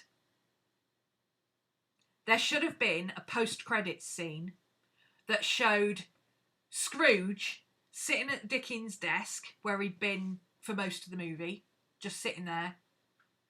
And he should have said, God bless us, everyone. Because that's how the Christmas Carol ends. That's how the story ends. And that would have brought the full arc of Scrooge's and Charles Dickens and his dad's redemption, coming together, sorting themselves out stuff, together with the book at the end, because the new version of Scrooge would be like Tiny Tim. He'd be like, God bless us, everyone. That's how it should have finished for me. And it's funny because the first time I saw it in the theatres, and as the credits rolled, about 70% of the cinema went, God bless us, everyone. Because that's how it finishes. It didn't feel like it was finished. I really feel like they should have added that. That should have been a post-credits scene with just Scrooge on his own, looking thoughtfully out the window and saying to himself, God bless us, everyone. Would have brought the stories together. They missed it. Anyway, it's a really good film. It's just that they missed that bit. Yeah, I really like all these really traditional Christmas, oldie worldy type Christmas prints. They're very Victorian looking. And I absolutely loved this one. How often do you find black Christmas fabric, right? So I had a look on her site and she didn't have any. So I messaged her and with a photo of that bit, and I said, if you get any more of that in, I would love some. And she said, yes, I've got one fat quarter that I haven't listed and it's yours. So I have one fat quarter of this dark black, but Christmassy. It's still Christmassy, but it's black. Ah! So that will get used a lot. So I plan to do some fold outs and pockets and things, obviously. It's a junk journal. And because everything is prepped in advance, I'm going to be able to actually do my junk journal in December. Everything is going to be ready before the class starts. So all I have to do is my pages every day. It's beautiful, isn't it? I was so happy to find black Christmas fabric that is actually Christmas fabric. I mean, this is nice. It's dark, but it's navy blue and green. And it's not really Christmas fabric. It's just kind of snow on trees. I mean, you can see it's snow on trees, but it's not really Christmassy. It feels Christmassy with this, but on its own, it's not really Christmassy. But this is beautiful. And it's got, I don't know if it picks up on camera, but the gold on it is metallic. So it's like the silver on the trees. So outside the book, it's going to have this cold kind of silvery thing, and then all the stuff inside the book has gold. I'm so ridiculously excited to make this book. I haven't made a book just for the fun of it for ages. I mean, I do my journals and stuff, which is fun, but I haven't made an entire book just for the fun of it for a very long time. So this is basically going to be, I'm not doing all the planning and stuff for Christmas. I'm not doing December daily. I'm not doing journaling. I'm not doing anything. I'm going to do my own book of the Christmas Carol in my junk journal. That doesn't mean I'm going to write out the whole story. That's ridiculous. I'm an artist. But I plan to have, I've got my original book, which is this is my original book, which is from the 80s. And I believe, I recall this one has a couple of drawings in, but not very many. Yeah, it's got a couple of drawings in that I can, yeah. This one is illustrated by Trevor Parkin. So there's the Ghost of Christmas Present. See, the Jolly Santa type. There's only a few of these in here. This is how I want to do it. So, like, this is a line from the book. He iced his office in the dog days and didn't thaw it 1 degree at Christmas. And there's Scrooge being all mean and Scrooge-like, and poor little Bob Cratchit warming his hands on his candle in the background.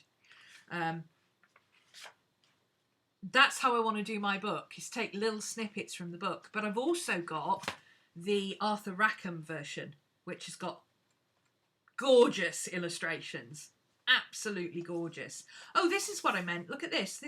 That paper with all the phantoms flying, that's what it reminded me of.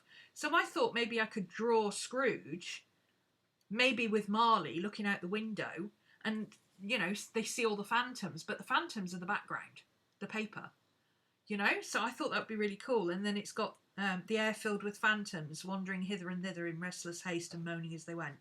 So I thought I could take the 27 scenes and do something for all 27 scenes, but it doesn't have to be, that's a different story.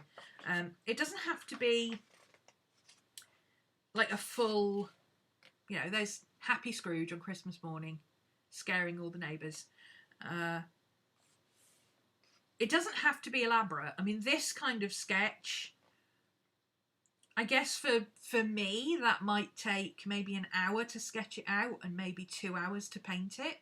So that's a morning's work or an afternoon's work, which is fine for something that I'm working on, because this is part of a class, remember, so that's okay. But it wouldn't have to be like that. It doesn't have to be that elaborate for all 27 scenes. Like I said, for the Ghost of Christmas Present, I could just draw the Horn of Plenty or something like that. Tiny Tim, I don't have to draw the entire Cratchit family. I could draw Tiny Tim's stick by his little chair by the fireplace, you know. Fred's lot saying, playing blind man's buff. And again, I like to do this kind of sketching in ballpoint pen. So can I give you the papers again? It's DC WAV and it's called Ghost Stories. It's available on Amazon.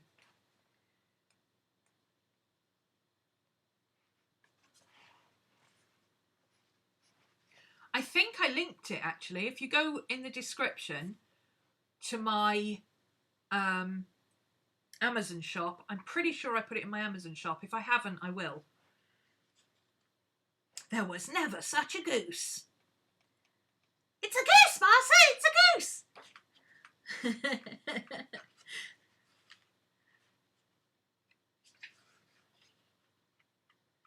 Yeah, so this is my idea for my book for the Christmas Chronicles. That's what I plan to do, is just take scenes or lines. I've got a really vivid image in my head of when he gets rid of the ghost of Christmas past. He gets a fire putter outer thing and slams it on his head and pushes it down. And it says, no matter how hard he pushed on it, still the light of the ghost of Christmas past snuck out from underneath. So I want to do a picture of his hands pushing it down and the light coming out underneath. I'm so looking forward to doing this. I'm really excited about this project.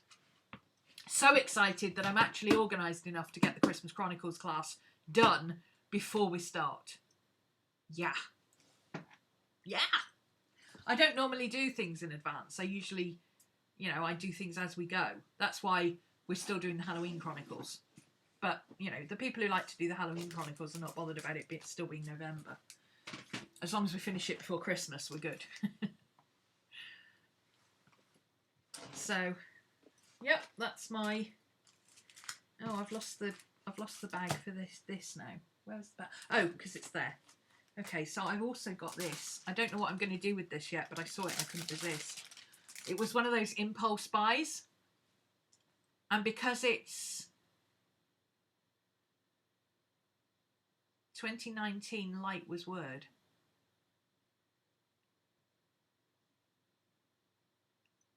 Huh? I think Cody's not talking to us, maybe. This is one of those impulse buys because on the shop, when you bought 2, you got 1 free. Or you got 1 half price or something. So I saw this and I could not resist. Look at it, it's beautiful. Look how lovely this is. It's little foxes and just woodland animals. Woodland animals, little raccoons, hares, deers, baby deers, foxes, owls, blue tits, cardinals, robins. And it's wintry, so winter is here, snow is falling, the peace of the season draws friends near. It's Christmassy, but it's not overly religious. Isn't it pretty? Look at the colours. Oh, light was your word of the year. Yeah. Unify was mine. I don't know what I'm going to use next year. I haven't got that. I haven't got to that far yet.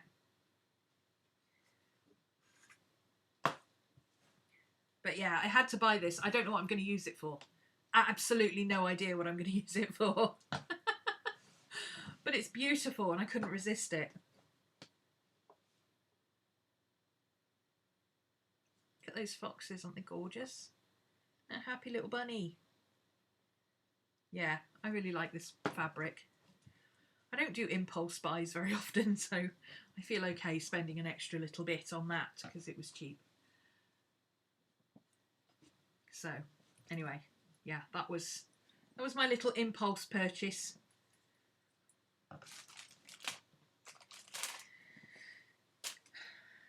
Maybe I'll make a little slip cover for my bullet journal for Christmas, for winter, because I could knock that up in like half an hour. It's literally just sewing around the edges and folding them in. Maybe I could make a little Christmas cover.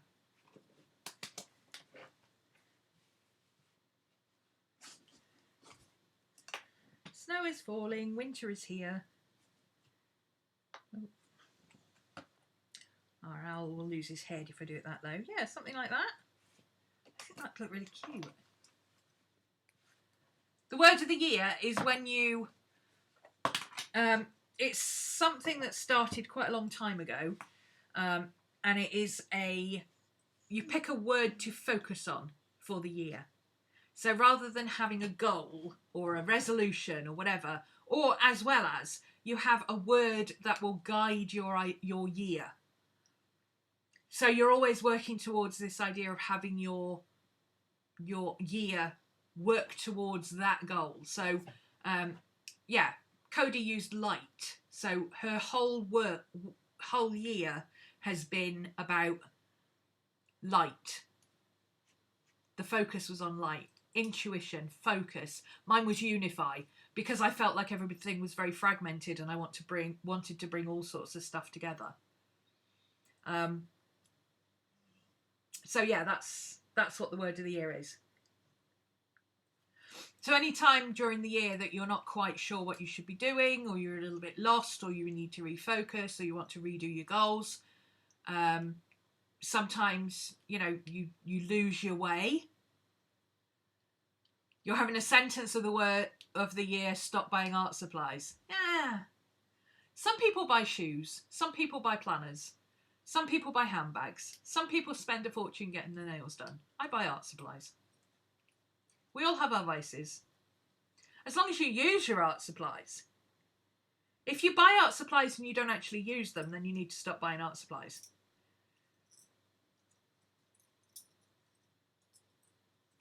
But if you buy art supplies and you do use them, then what's the problem? It's like shoes. If you buy shoes and they all just sit in your closet because you never wear them, stop buying shoes. But if you buy shoes and you actually wear them because you like dressing up and you like going out and you like to wear a different pair of shoes every time, then why not have lots of pairs of shoes if that's what floats your boat?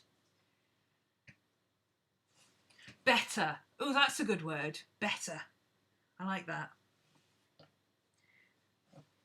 Because that's a no pressure kind of word, isn't it? As long as you're doing better than you did yesterday. As long as you're doing better than you did this time last year. Keeping the momentum going, even if it's only a small improvement. That's a good word. I like that word. Yeah, I might make a little foldy. The more I look at this, the more I'm like, I like this. Because none of my, like all of these are only stuck on with temporary tape. They all just flip off if I push them. So all of this, I can just take it off and stick it on another thing. Of course, this wouldn't work. I'd have to put a band on it of some sort, but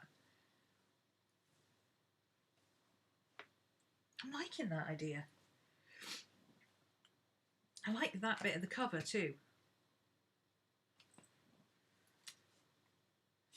Have I got a bit that's nearer the end that looks like that? So it would be the owl. Oh, there's that owl. Is there an owl this side? No, he's right. Oh, well, that would work. If I use this side. Is that where I started? Probably is.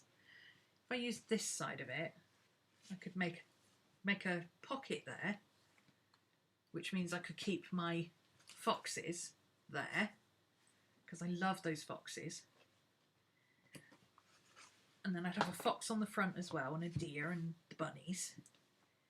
And I don't really care what's on the back, but yeah, nothing looks like it's had its head chopped off except that deer. And that's right at the back, so I'm not worried about that too much. I'm going to make a book cover. Okay. Okay. We can do this.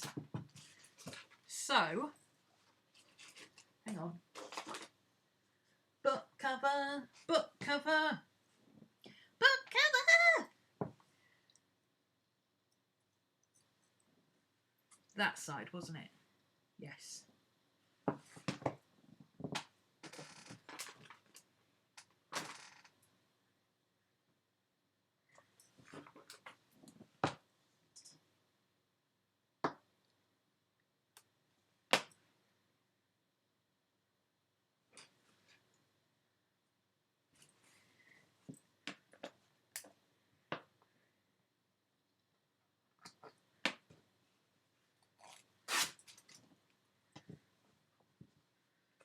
Gonna make a book cover for my bullet journal for winter, 'cause it's gonna snow here around about the end of January, so I can use this all the way through to February.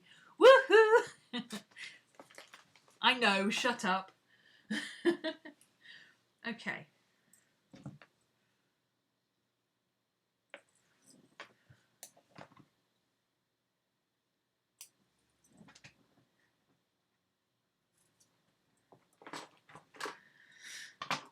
Let's clear some space.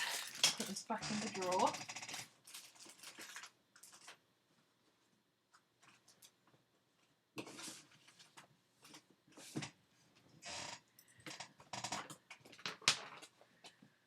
Pull it my junk journal over there. Whoops. There we go. Put that up there.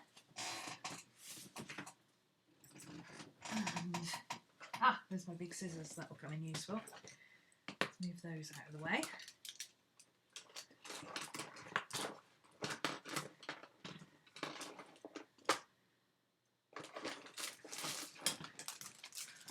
Okay, here we go. So, how tall and how wide it needs to be. I want that owl there, so that bit at the top needs to be folded in and hemmed. Okay, here we go. Here we go.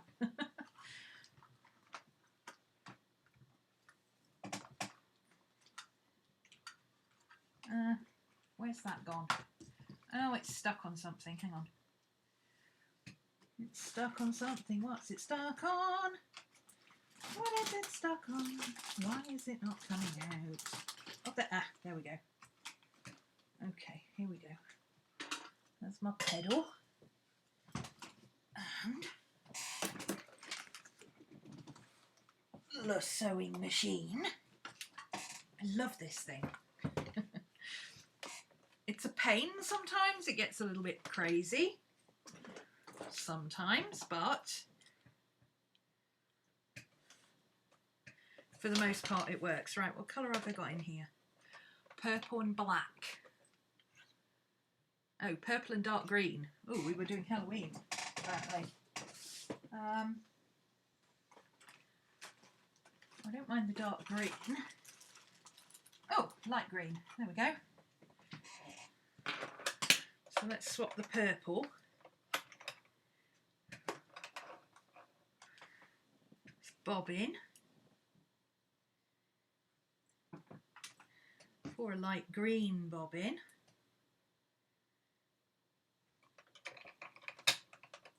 Sorry you can't see what's going on with my machine. My angle is off.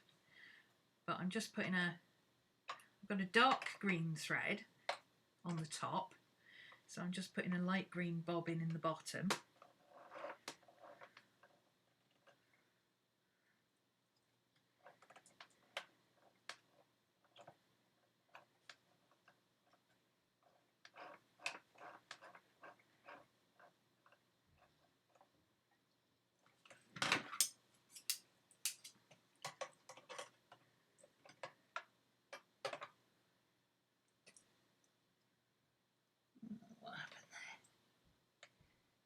Okay, why didn't that pick up?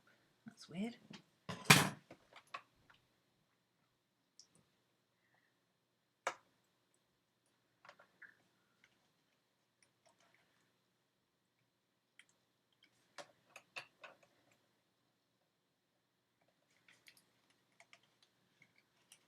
Oh. Hang on. Ugh, this happens a lot with this little bit of machine. It gets caught on things. Just hold on a sec. There we go. That's probably why it didn't work. Okay. Now across there.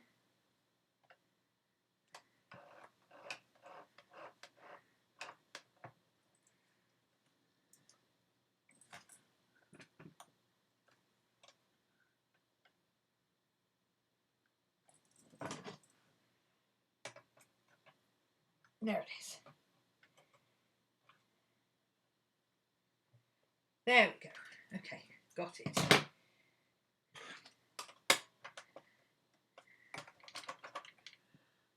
Okay, what should we do zigzag stitch? Zigzag stitch is easier because you don't have to do it in a straight line.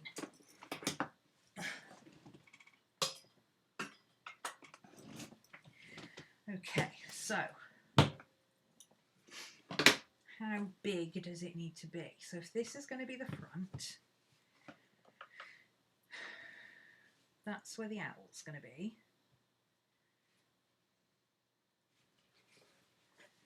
And then it needs to go to about there. So let's do it to there.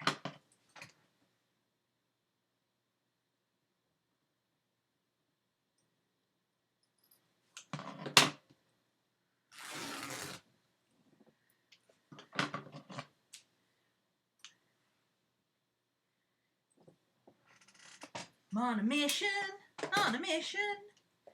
I'm on a mission. Okay. So this needs folding in half all the way down. And that needs a stitch.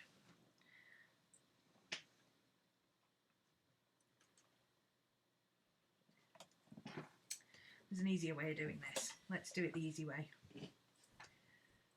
The easier way is get a ruler, get some Pritt stick,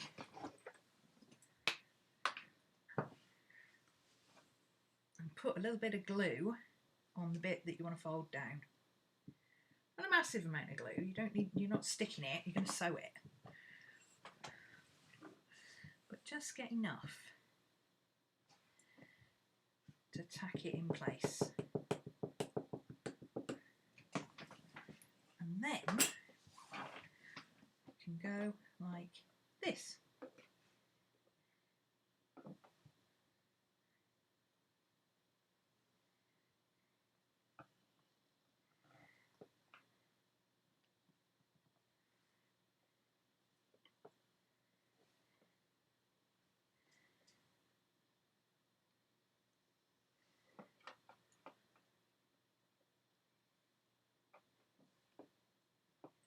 Some people use pins, but I say pish tosh, who needs pins when you got Pritt stick?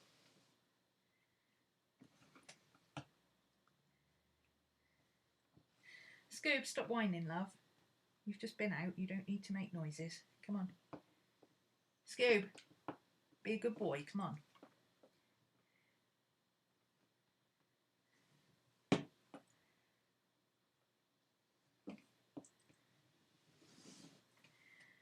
Okay, that looks fairly even to me. It's a tiny little bit higher on this side than the other side, but as it goes through the machine it will warp anyway, I find, so that's okay.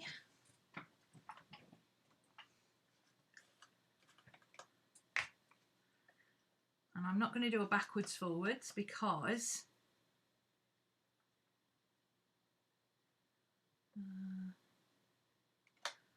let's do it there. I'm not going to do a backwards forwards at the beginning because that bit's going to be folded in as well, so it doesn't need to be.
Okay,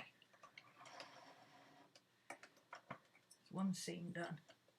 Oh, what is that coat on? Why is it catching? There we go.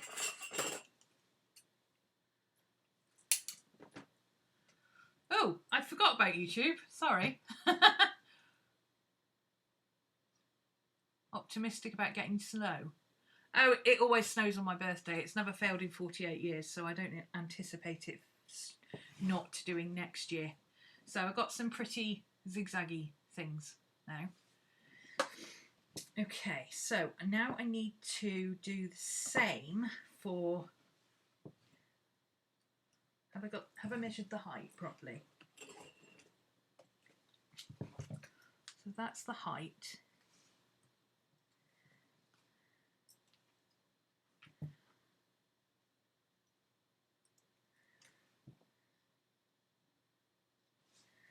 It's going to be folded up to about there, so it's going to be about there, whereas I is.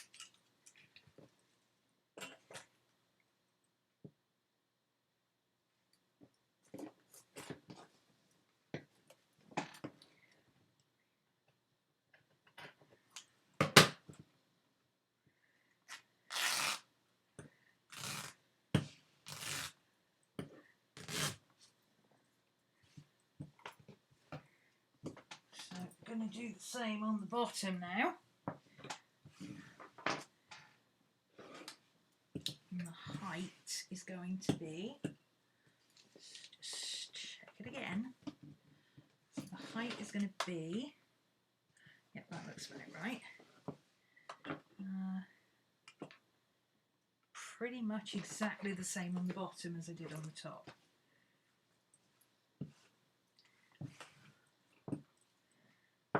So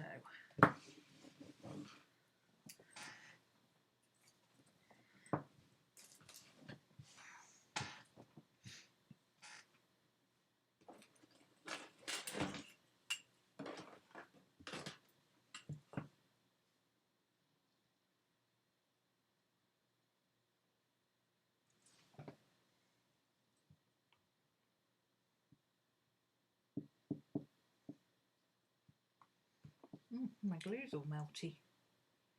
Must have got a bit warm.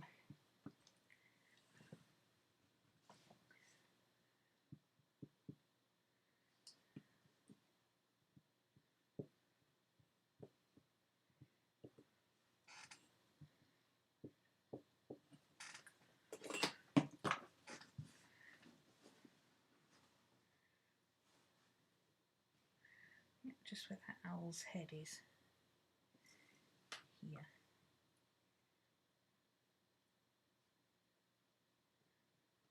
I'm using the like the up and down bits for the sticks. Can you see that?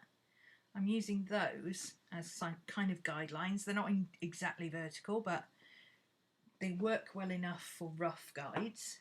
It's not as if I'm measuring anything. I mean, come on.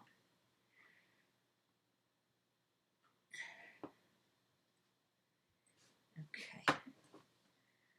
Stick that down a bit in the middle there.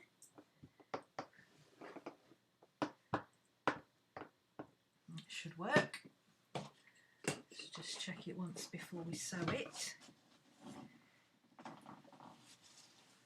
So it's going to be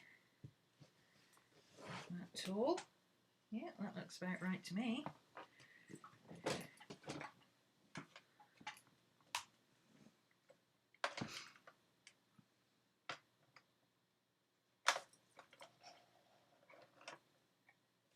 Oops. Fabric got caught, hang on.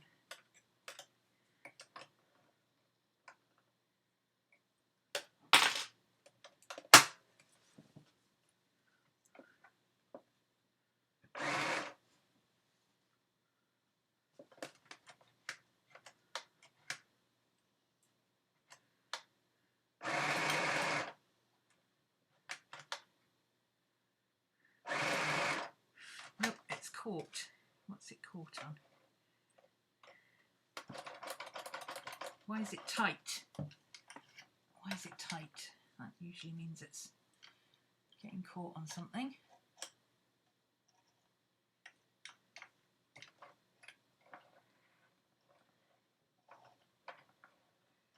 There we go. Hang on.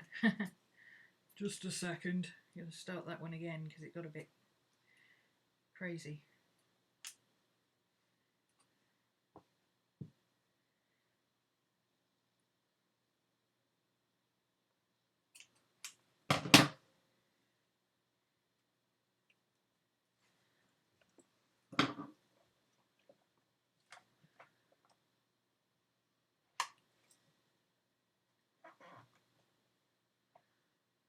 A little bit further, maybe. Why are you getting caught?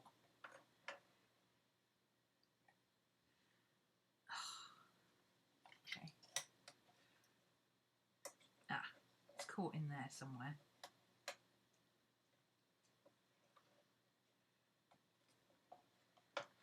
Sometimes it disappears up behind this lip. I have to rescue the thread. There we go.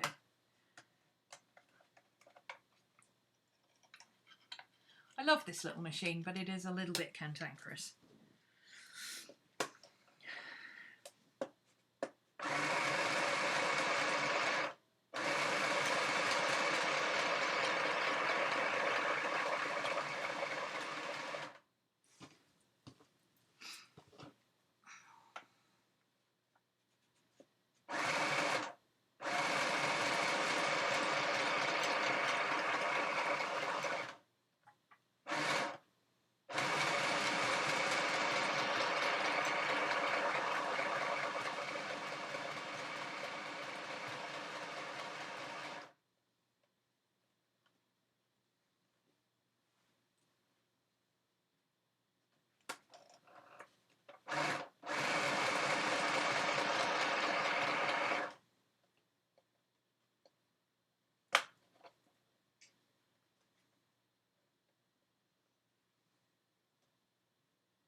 Yeah, you could use Wonderweb.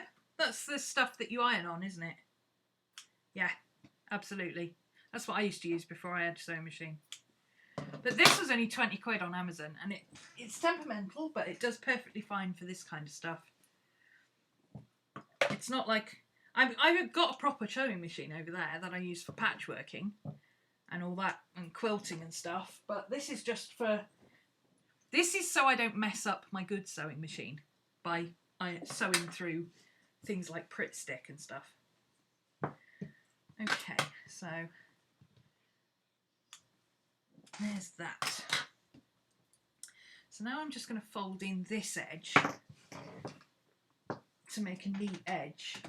It's not going to be a complete edge. I just want to make a neat edge. So this is the front. Scooby, settle down. You're being a brat now. Come on.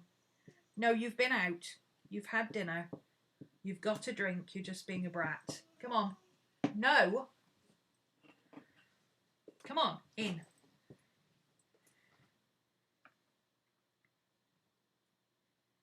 So that bit's nice and easy now.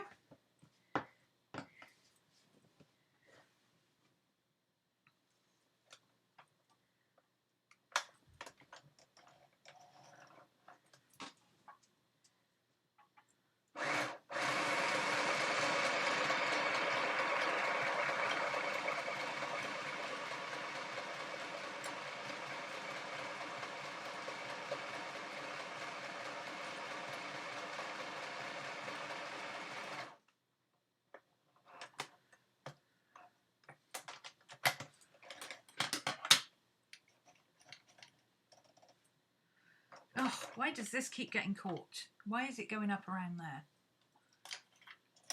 Where is it going that it keeps disappearing up the back of that? It doesn't need to go up the back of that.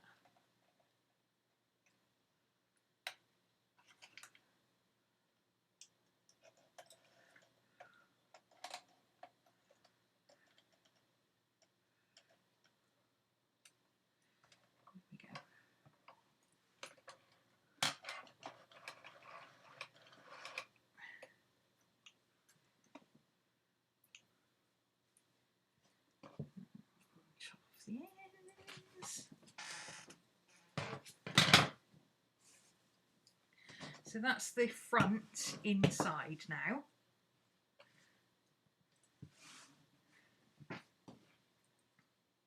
I'm not actually too worried about the back pocket, and that's a pre-frayed edge, so I'm not going to worry about that. I don't think that'll be a problem. Okay. I think the easiest place to fold it will be here, because that's where there's already a fold. So let's see if that fits round the book. Oof, not quite. Okay, so I'm going to have to move it across just a little bit. So let's move it across so we've got that fox there, on there. And that little birdhouse thing.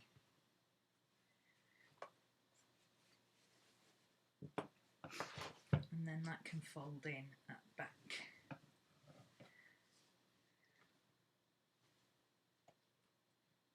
Like that.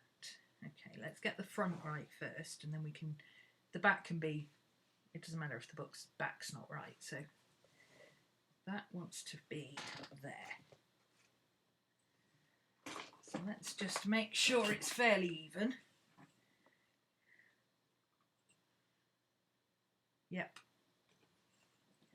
Looks fairly even to me. Now, if I sew it, this is where you've got to plan ahead. If I sew it so that if I just sew this, okay, because I've done this to the height of the book, it's not going to fit the book. So you gotta plan ahead for these eventualities. This is what happens when you don't plan ahead. Here we go. Here it is. So instead of doing something crazy, I'm just going to tack the ends in place with a bit of embroidery floss.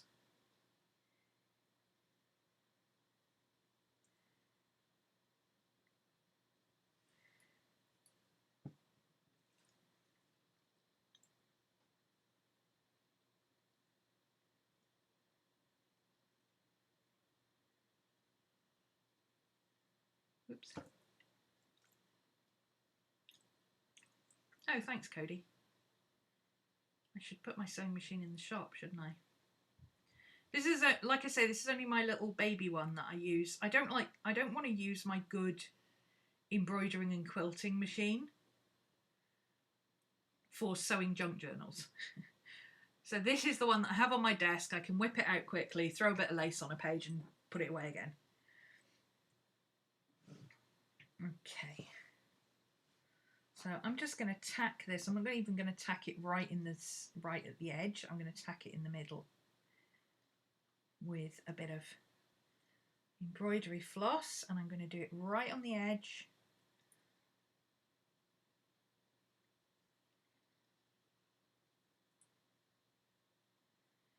Where it's already green, so you can't even see it.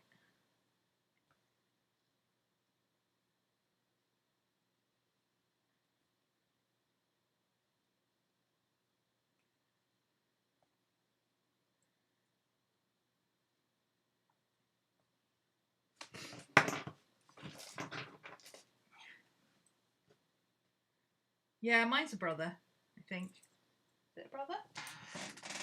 Yes. XN 1700 mine is. Got it for a bargain, 25 quid second hand from somebody who was getting rid of her mum's stuff. Okay, so let's just make sure, before we go all gung-ho, let's actually make sure that it is going to fit.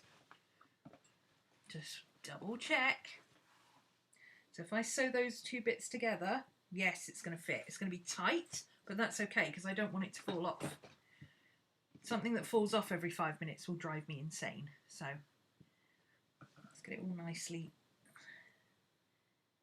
down, and then I'm going to do exactly the same thing.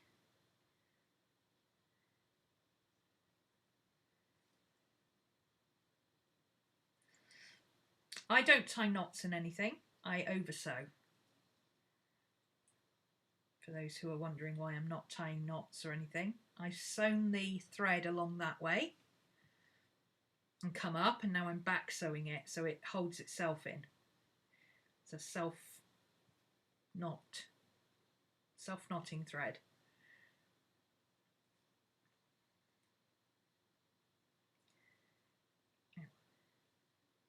And because embroidery floss is 3 strands, well, I use 3 strand, two halves of 6. I split a 6 skein in half, there we go, to get 3 strands. So 3 strands is more than enough to hold. But it's also really easy to take off if I want to redo this at any time, or if I decide I'm going to do it properly. Like that's ever going to happen.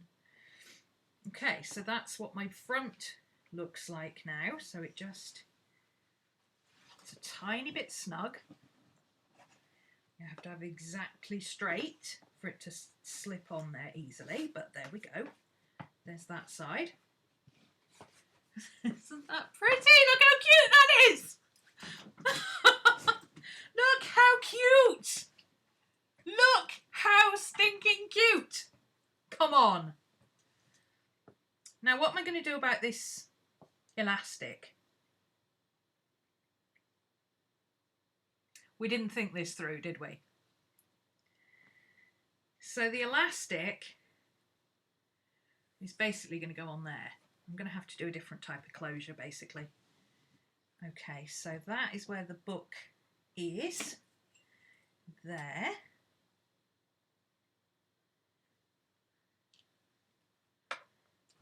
Let's take that out very carefully.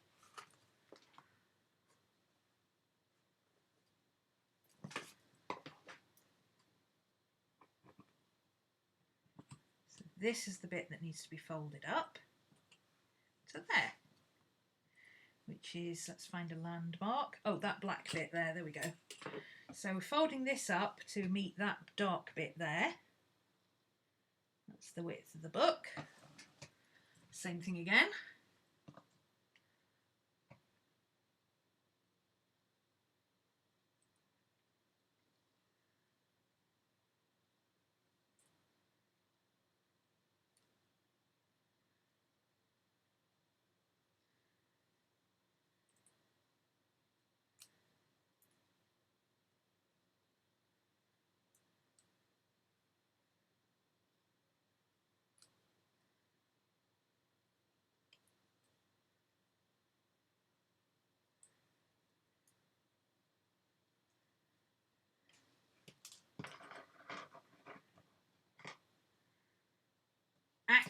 Actual people who can sew are looking at this and going,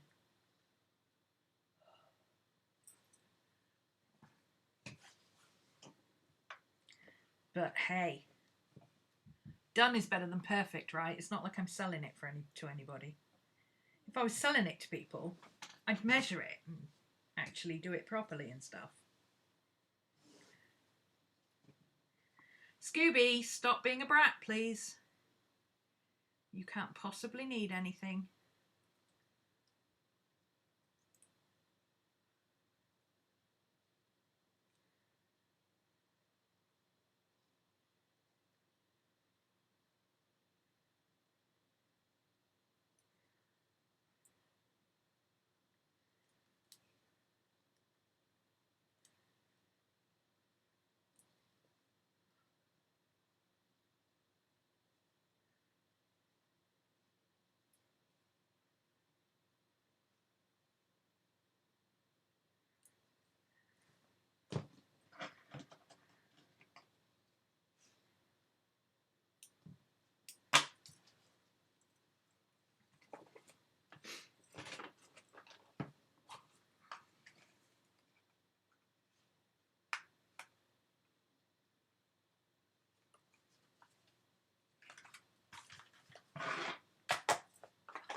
Okay, let's get this lying flat in the back. Like that. Scooby, come on, stop now.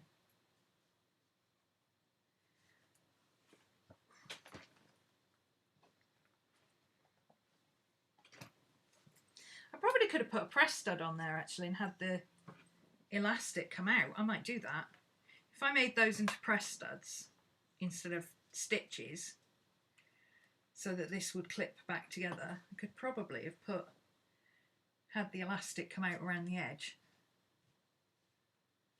Or if I'd sewn it in where the elastic was, if I'd put it on and then let the elastic out and then sewn it, I could have done that. I might do that off camera. It's only 2 stitches. It's not going to kill me. Isn't that cute? Come on! Come on! Come on, that's cute. Isn't it? Isn't it?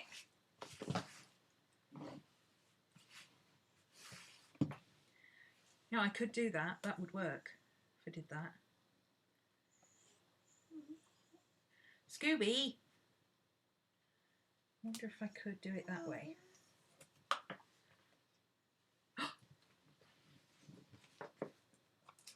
When in doubt, turn it inside out. When in doubt, turn it inside out. When in doubt, turn it inside out. It catches a little bit on there, but I don't care. It'd be better if I did it that way, because then it wouldn't pull at the back. There we go. That works. That works. I don't even have to resew it.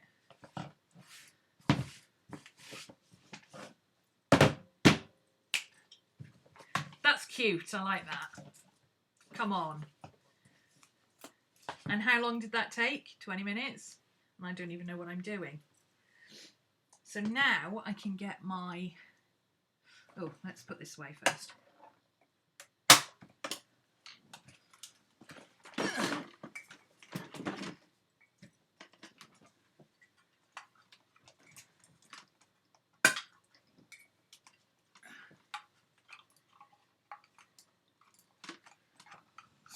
being a brat.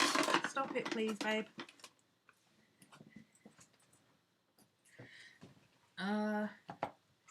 Now I can get my...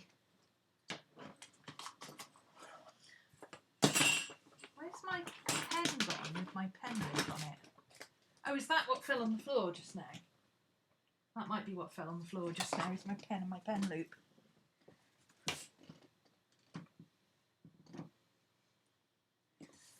Oh, no, here it is. So all I do with this, because it's already got sticky on it,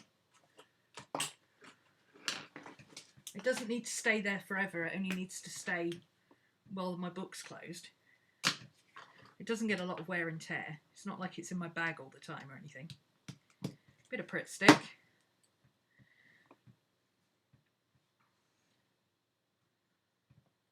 I don't want to cover up the raccoon because it's cute.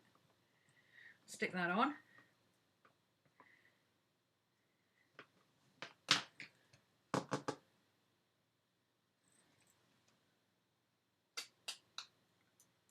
Where are my clamps? Huh, can't find my other clamp. I'll use this one for now. I don't know where my bulldog clips are, but that'll do for now. It'll hold it on for a little bit. Yeah, or will it? Oh, it's not small enough. Okay, where's my... Why don't I have any bulldog clips anywhere on my desk? I have thousands of bulldog clips. Why can I never find one? Oh, well, no, I know. I'll use my Ollie clip. That'll do. That'll do it. It's only to hold it in place till the glue dries. There we go. Cute, right? And that was super simple. All I did was use a fat quarter. This is a moleskin large, so it's A5 slim. But obviously the height is the same. So all I had to do was trim off an inch at the bottom. And if you can't be bothered to trim it off, I mean, I didn't have to trim that inch off. I could have just folded it up. But I've now got this little bit of trim that I can use. You know, I've got a nice little bit of... I could cut that bit out and use it as a tab with in my junk journal with a little fox on it, you know. These are a great size for those. I've got a little couple of deer. I've got a little cardinal.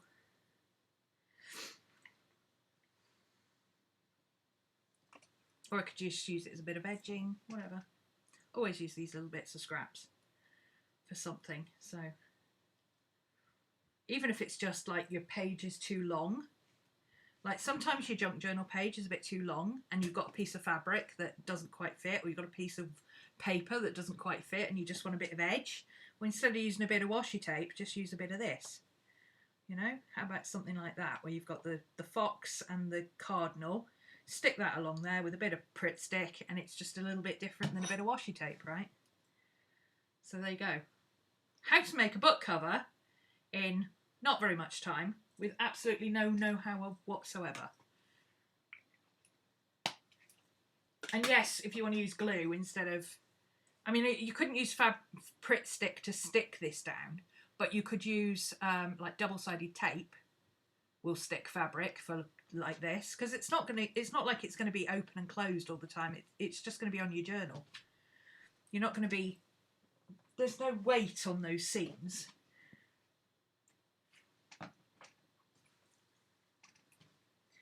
And then I've got a nice little bit here that I can use as a pocket for something. So little bit there would make a nice pocket. And that little bit there would make a pretty pocket. And that little bit there would make a nice deep pocket. So that'd be cute. I can use that in my regular junk journal over Christmas. I will be continuing my regular journal over Christmas, my junk journal, but just in the format I've been doing it.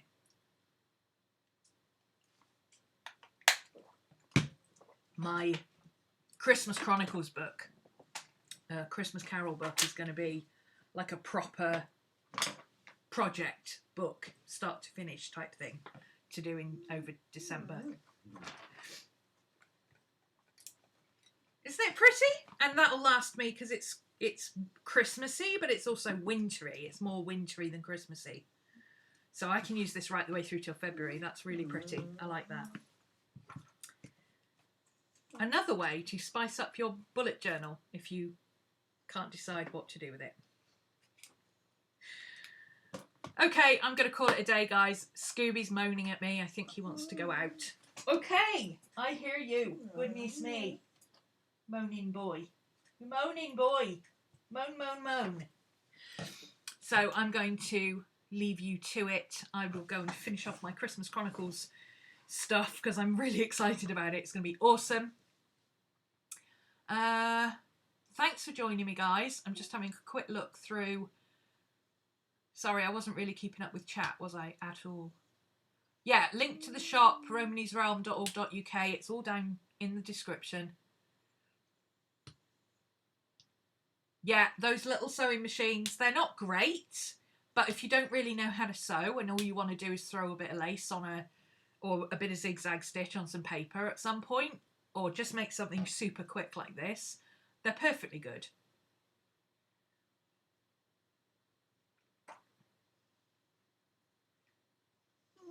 There's a book called My First Sewing Machine that's really good. It's aimed at kids, but lots of friends have used it.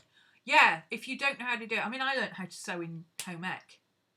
And my mum sewed, and my grandma sewed, and my granny sewed, and everybody sewed in my family. So I learned how to use a sewing machine kind of just by watching.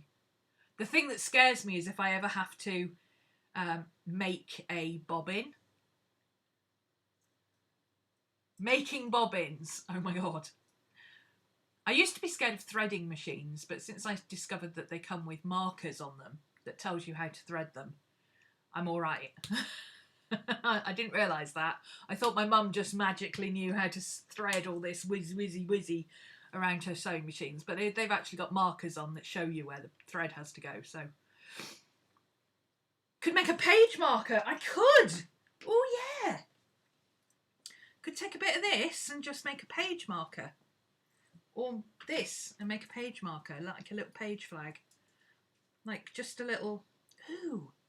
I wonder if I could put that little bit on a piece of card and just temporarily attach that to my ollie clip.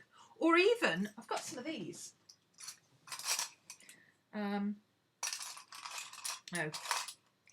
Yeah. Well, I haven't got the one that I'm thinking of, but I've got this one. I can show you what I mean. I've got these, but I've got square ones that are just, it doesn't have a pokey out thing and they're just square like that. I could take this and attach it to that little square thing, and then I've got a magnetic page marker. These are magnets, like Ollie clips, but they're only for one page. What a great idea! I like that idea. Yes, I shall have to do that. I shall have to find my... Ooh, hang on a minute. Hold on a second. Hold that thought. Hold that thought.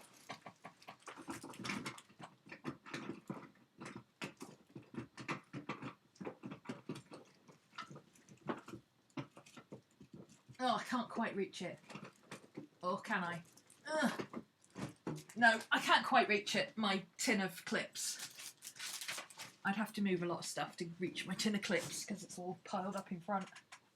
I'm sorry, Maddie. Did I get in your way? Sorry about that, Annie. But yeah, I've got some little square ones with magnets. I could literally just cut some of these out and stick them on. And that would be super cute. Excellent idea. Thank you for that. Who was it? Sylvana? Yeah. I will do that. And I'll post them on my Instagram when I've done them. And then I'll keep the rest of it to do pockets and stuff in my joint journal.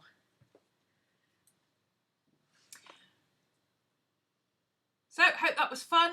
And yeah, hot glue would work.